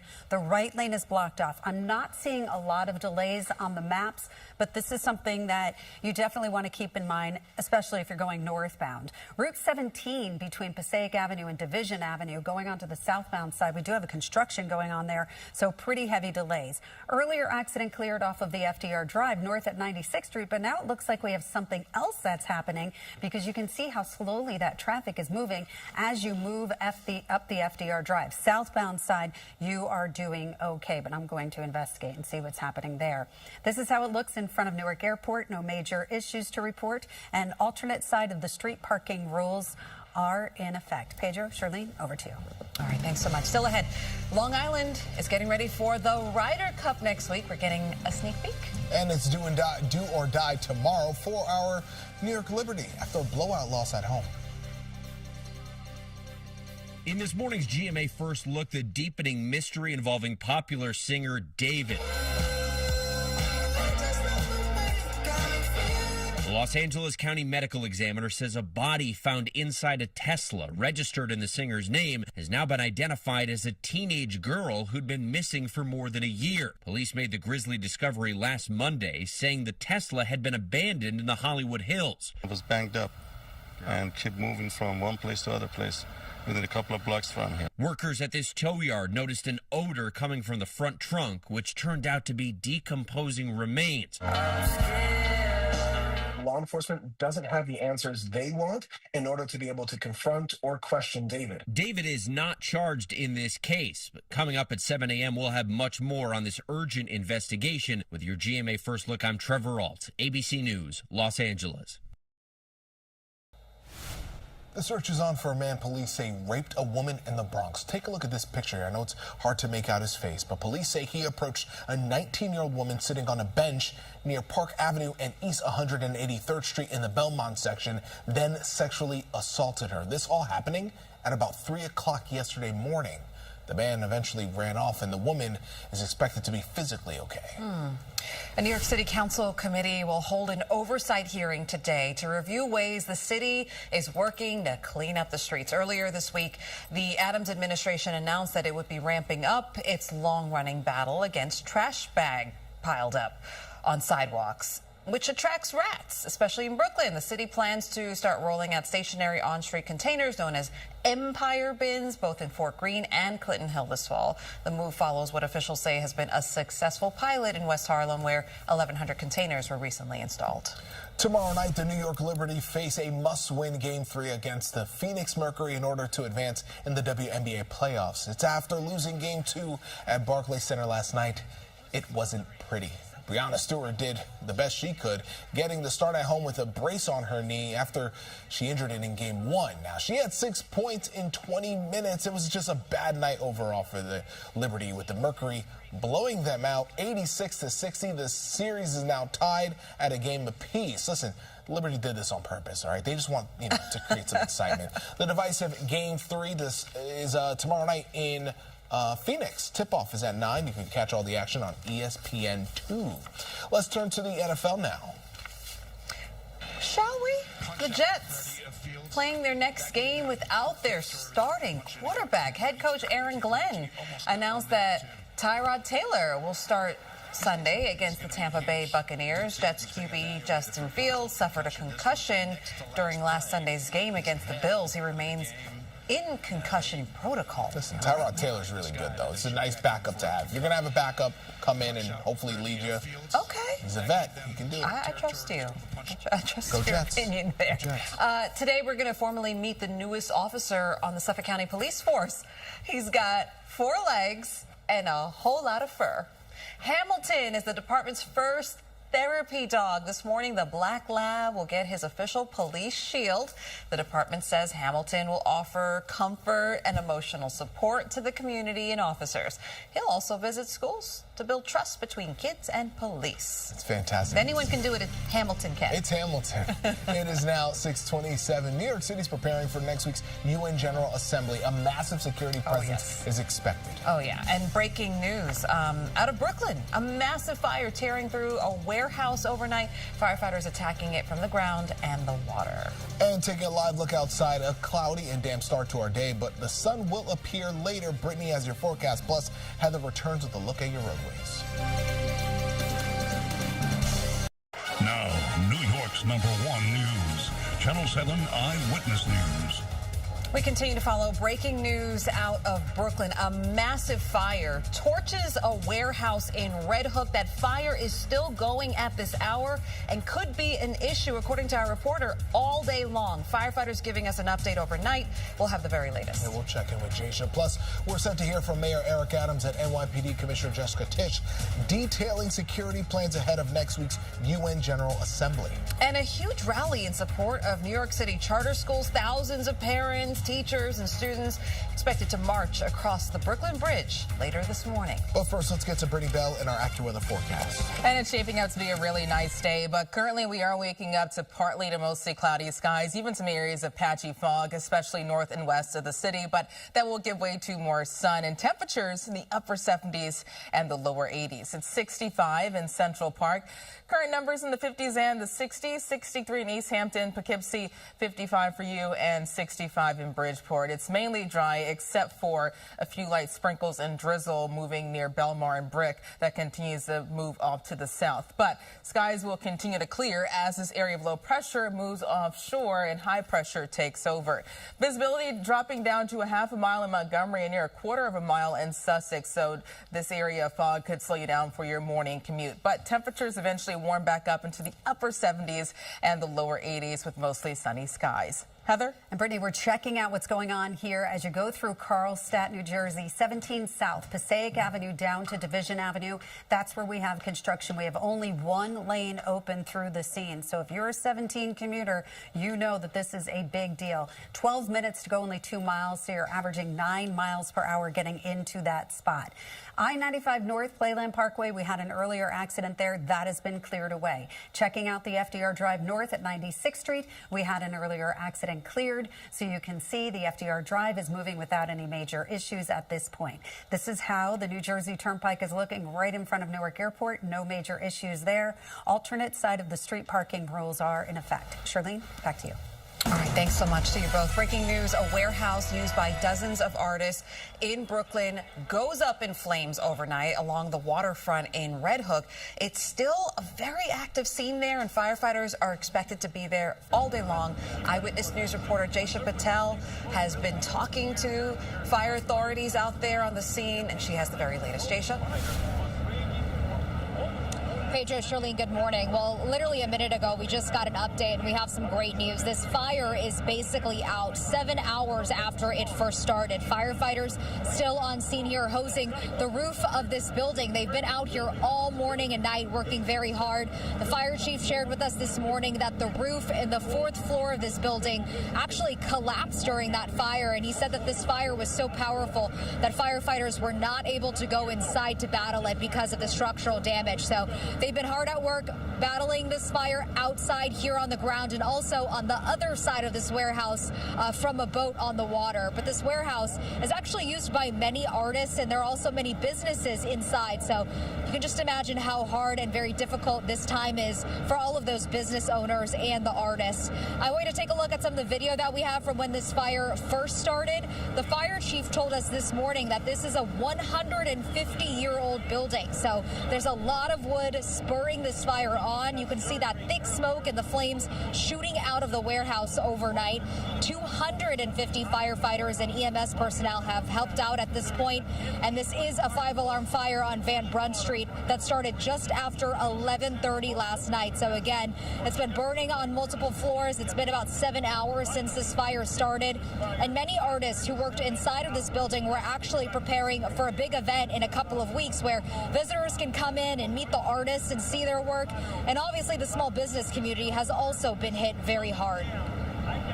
Before we get in there, the engineers have to evaluate that structural stability, Again, with the amount of water going in this building and the amount of fire, the damage to the roof structure and multiple floors, it's going to take us a while. It's just incredibly sad, and we are here, just at the beginning of our fall season, where we're ready to invite the city to Red Hook to celebrate so many of the artists here, and to bring people here to support our other businesses. And now we're needing to look to the city to help us get these businesses and these buildings back to where they need to be, to continue doing that immense economic service to the city. So even though this fire is basically out at this point, we were told that they are going to be out here basically all day because the damage inside is going to have to be assessed by engineers. We do know that 2 firefighters were treated for minor injuries. Live in the Red Hook section of Brooklyn, Jaysha Patel, Channel 7 Eyewitness News. Could be some hot spots, and having to navigate that massive warehouse to find everything could take some time. Jaysha, thank you. A community in Pennsylvania is reeling this morning after 5 officers were shot, 3 of them killed, and this morning 2 are still fighting for their lives. Investigators say law enforcement officials were trying to serve a warrant related to a domestic violence incident in York County yesterday when a man who appeared to have been waiting to ambush the officers opened fire. This is an absolutely tragic and devastating day for York County and for the entire Commonwealth of Pennsylvania. We grieve for the loss of life, for 3 precious souls who served this county, served this Commonwealth, and served this country. The suspect was shot and killed by police. The 2 surviving officers remain in critical but stable condition. Police have identified the victim of a deadly shooting in Brooklyn. Authorities say 24-year-old Ramel Ingram was gunned down just after 8:30 last night in front of Crook Avenue in Flatbush. A person of interest was taken into custody. We're working to learn more details about potential charges in the case. Now to the United Nations General Assembly. It begins next week. Leaders from around the globe will be right here in New York City. And as you know, especially if you live on the east side there, you can expect slower traffic and increased police presence in Manhattan. So let's get to Eyewitness News reporter Phil Tate live for us at the UN with more on the security briefing happening today. Good morning, Phil. Yeah, Pedro, good morning. We'll hear from security officials a little later this morning, but the UN General Assembly kicks off on Monday. That says more than 200 world leaders will be here in our city as they'll be gathering at the United Nations throughout the week. Security is top of mind for both local and federal law enforcement partners as they'll be working to ensure the safety of all of these people, including President Trump, who will be in town. NYPD tells us that more drones than ever will fly following last week's murder of Charlie Kirk and the ongoing rise of violence to public figures and dignitary targets in the U.S. The NYPD will also bump up patrol surrounding the Jewish high holidays and amid the war in the Mideast. Across the city, houses of worship will start to see a heavily armed police presence, with Rosh Hashanah set to begin at sundown on September 22nd through the 25th. That's followed by Yom Kippur in October. Police Commissioner Tisch assuring New Yorkers safety. No one should ever be afraid to worship freely and openly. No one should ever feel like a target, and the NYPD will never tolerate bias or hate anywhere in our city. And anti-Semitic hate crimes are down by 16%. That's citywide, according to the police commissioner. This morning at 10 a.m., we'll hear from Mayor Adams, along with those local and federal law enforcement officials as they work to keep all of these leaders safe. We are live outside of the United Nations on the east side. I'm Phil Tate, Channel 7 Eyewitness News. Phil, thank you.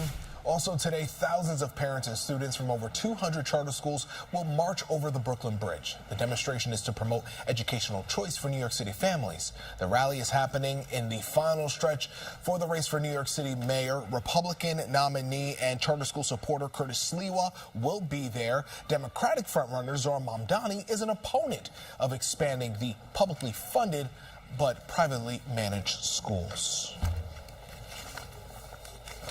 Jimmy Kimmel will not be on after Eyewitness News at 11 tonight. The move comes after comments made on the show about the Charlie Kirk murder. ABC putting out this statement saying Jimmy Kimmel Live will be preempted indefinitely.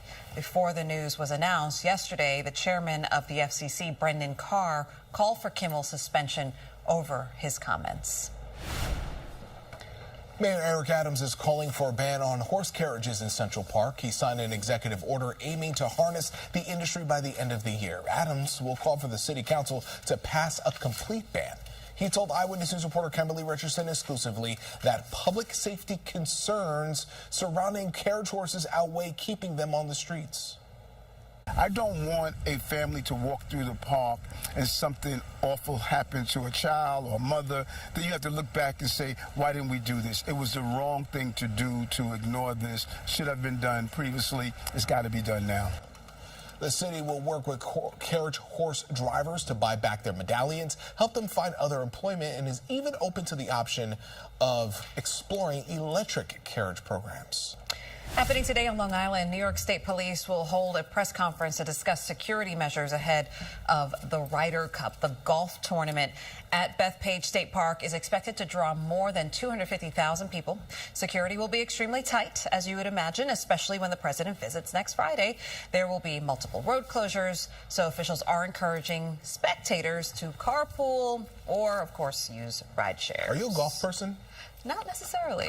Didn't you go to the Masters? But if you ever want to invite me to the Masters, I'll go. You went? I haven't been invited to the Masters. Oh. But if anybody would like to have me come along, I'm not a fan of golf, but I want to be there anyway. It's the vibe. It's you know, just you just for want to the be there for the vibe.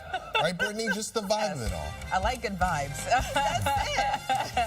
And turning really nice, too, this afternoon. Temperatures in the upper 70s and the lower 80s at the bus stop this morning. Partly to mostly cloudy, and we're waking up to the 50s and the 60s. But by midday, more breaks of sunshine, 73 around pickup and after school. Highs in the upper 70s and the lower 80s. And these numbers are running a few degrees above average for this time of the year. A typical high in the city, that's near 76 degrees. But check out temperatures around the Hudson Valley, the Catskills, and Connecticut.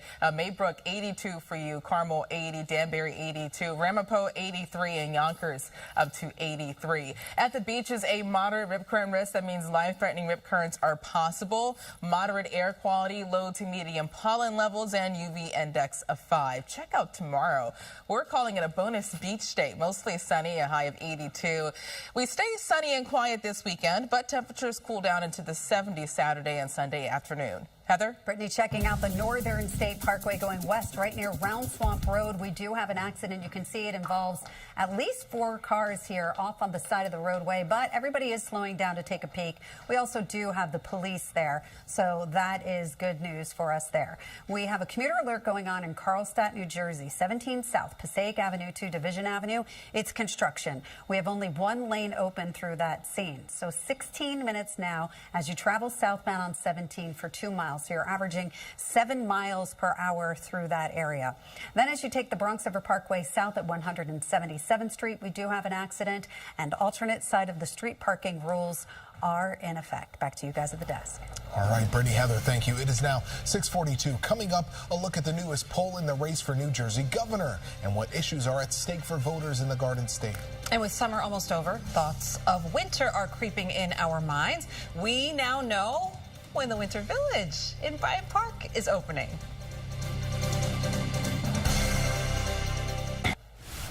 In the closely watched race for New Jersey governor, a new poll shows Democrat Mikey Sherrill leads Republican nominee Jack Ciattarelli. According to the Quinnipiac University poll, Sherrill leads Ciattarelli 49% to 41%, so still a pretty tight race. Voters polled say taxes and ethics and government are the biggest issues as we inch ever closer to that November election. Meanwhile, we're getting our first look at what the ballot will look like when you head to the polls in New York City. The first 2 lines dedicated to the race for New York City mayor. You're going to also vote for public advocate, city controller, borough president, city council, and judges as well. It is now 6:44. We're still clinging on summer here in New York City, but Manhattan is already preparing for the winter. Yes, next month, the Bank of America Winter Village returns to Bryant Park. The open air market has ice skating, food, shopping, and other activities for the family. And this year's village will feature European-style holiday shops designed like jewelry boxes. I'll never live down the one year I took the kids, and they said it was the worst day of their lives. Whoa! Because it was raining, remember? Remember, Heather?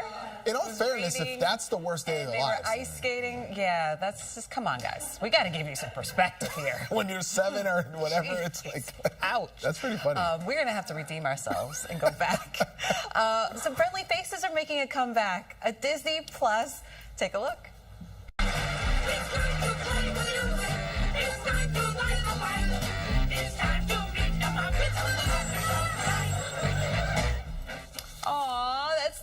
Show. It's getting a revival in the form of a variety special starring Sabrina Carpenter. Yeah. Seth Rogen and Evan Goldberg are producing the television event. It is set to premiere next year to coincide with the 50th anniversary of the classic original series. Disney is the parent company of WABC, and as I said earlier, I had some advice for Sabrina Carpenter to keep her distance from Kermie. Because, and you know exactly what I'm talking about. Get a little spicy. Yeah, get a little spicy. Yes, Miss Piggy doesn't play with Kermit. No, Can we have that on repeat? No, Pedro. Yes. Hey, Shirley, thank you. Coming up, it's a busy Thursday morning.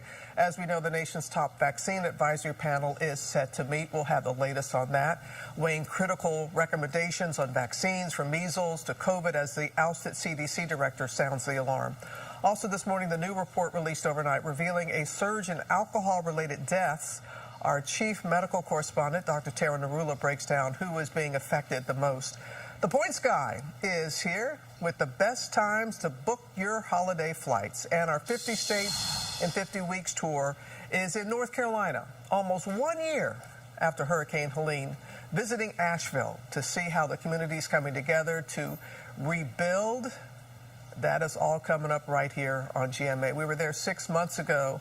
And hard to believe it's been a year, but the people there, as you know, Brittany, so resilient. And they're not just rebuilding structures, they're rebuilding their lives. That's right, just showing the true spirit of North Carolina and Asheville. We'll see you all in just a few minutes, Robin. And this morning, so still looking at a few leftover clouds, even a few sprinkles down the Jersey Shore, but we'll see more sun and temperatures reaching the upper 70s and the lower 80s, so much nicer compared to yesterday. 65 in Central Park, northeast winds near 3 miles per hour. Current numbers in the 50s and the 60s. Good morning in Bridgeport, 64 for you, 55 in Poughkeepsie, and 67 in Islip. And winds are lighter out of the north, ranging from 2 to 8 miles per hour, not as breezy compared to yesterday. There are a few areas of dense fog, especially north and west of the city, and that could slow you down during your morning commute. Visibility dropping to 1.2 miles in Montgomery, a half a mile in Sussex, even slowly getting lower for spots near East Hampton, Toms River, and Somerville, but that will dissipate. It's mainly quiet on satellite and radar, partly to mostly cloudy skies, but now this little area of light rainfall and drizzle is popping up near Wall, Bay Head, Toms River, even Cedar Beach. That will continue to slowly taper off throughout the morning. We will get rid of this cloud cover and moisture as this low pressure finally moves away from us, high pressure behind it taking over. So this afternoon, a lot of sun coming out, temperatures in the upper 70s and the lower 80s, and tonight skies are clear. We drop down in the 50s and the 60s tomorrow. Plenty of sunshine with highs in the 80s. Temperatures surging into the lower 80s ahead of a cold front on Friday. We're calling tomorrow a bonus beach day. But even this weekend, pleasant, more sun, but temperatures cool down in the lower 70s. The return of a fall-like feel. Early Monday, fall starts at 2:19 throughout the afternoon with a mixture of sunshine and clouds. Tracking Tropical Storm Gabrielle that has max sustained winds near 50 miles per hour.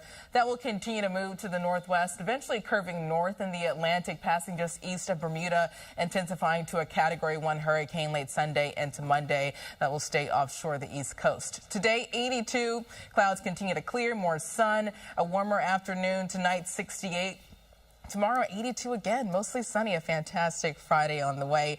And pleasant this weekend, just a little cooler. Temperatures in the lower 70s Saturday and Sunday afternoon. Monday, 76 in the 80s. Return Tuesday and Wednesday. Heather? And we're going back to the Northern State Parkway, and if that's part of your plans, check it out. We have these vehicles off on the side of the roadway. This is the Northern State Parkway West, right near Round Swamp Road. There is an accident here. There are people standing outside of their cars there, Pedro. We We don't like seeing that. That is a very dangerous thing to do. You should stay in your car, safer place to be. 17 South Passaic Avenue to Division Avenue construction. Only one lane is getting by. Now it's close to 20 minutes to go 2 miles. So you're averaging 6 miles per hour. Going on to the Bronx River Parkway, South 177th Street. You can see that we do have a bit of a delay there with an accident clearing. Alternate side of the street parking rules are in effect. And we'll be back. More traffic news and weather after the break. New York's most famous house of worship is getting a major glow-up. Cardinal Timothy Dolan will unveil the largest artwork ever commissioned for St. Patrick's Cathedral. A Brooklyn-based artist was tapped to create a mural that stretches 25 feet high and wraps around the cathedral's entrance. The artwork, titled "What's So Funny About Peace, Love, and Understanding," will be dedicated during Mass this Sunday. Bronx native and rapper Cardi B has a lot to look forward to in the coming months. Not only is she releasing a new album and going on tour, she just announced that she and NFL star Stephon Diggs are expecting a baby together. This will be Cardi's 4th child and his 2nd. She has not announced a due date. Cardi has 3 kids with her ex-husband, Migos rapper Offset. The announcement comes ahead of the release of Cardi's new album titled "Am I the Drama?" She's kicking off her arena tour in February. By the way, she's going to have her baby, and then she's going on tour. Supermom. Whoa. Just amazing. A Texas company announcing a major breakthrough in an effort to bring back an extinct bird that has been gone for 400 years. Texas-based company Colossal Biosciences announced that it has taken a pivotal step in bringing the long-extinct dodo bird back. The company says it successfully cultured specific cells from the dodo's nearest relative, the Nicobar pigeon. The cells are crucial in its effort to bring back the dodo. Scientists say the project is likely 5 to 7 years from completion. The same company also recently brought back the long-extinct direwolf, and they're still working on bringing back the woolly mammoth as well. I say we take all these animals when we bring them back and we put them on one little island, and they can grow, and then, you know, like Jurassic Park. Oh, because that's what we want. Yeah. We want Jurassic Park. A real Jurassic Park. Ugh. No, just me? Yeah, that'll be a no from me. It is now 6:55. An update on today's top stories when we come back.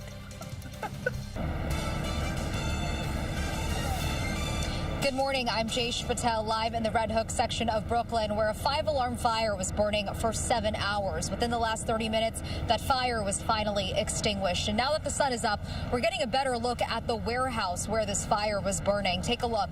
Firefighters are still blowing out those hot spots at the top of this building on the roof. And this fire started around 11:30 last night. This warehouse is located on Van Brunt Street, and many artists work inside, and there are also many businesses. Firefighters are trying to extinguish the fire, or they were trying to extinguish this fire, both on the ground here and also from the water on the other side of this warehouse using a boat. The fire chief this morning says that this warehouse is a 150-year-old building, and 250 firefighters and EMS personnel have helped out at this point. Back out here live, the fire chief says at least 2 firefighters were treated for minor injuries on the scene.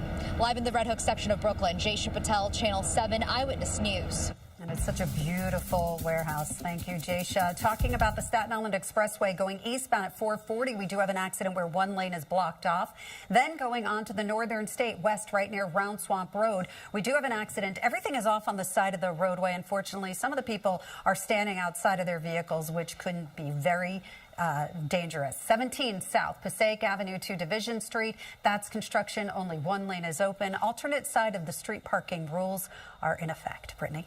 And Heather, we're starting out with morning clouds and areas of fog, especially north and west of the city, but that will give way to more sun and temperatures in the upper 70s and the lower 80s. Another nice day tomorrow, mostly sunny, 82 again for this weekend. Mostly sunny still, but we do cool down into the lower 70s. Morning temperatures dip down in the 50s and the 60s. On Monday, fall starts at 219 in the afternoon, 76, and that's seasonable.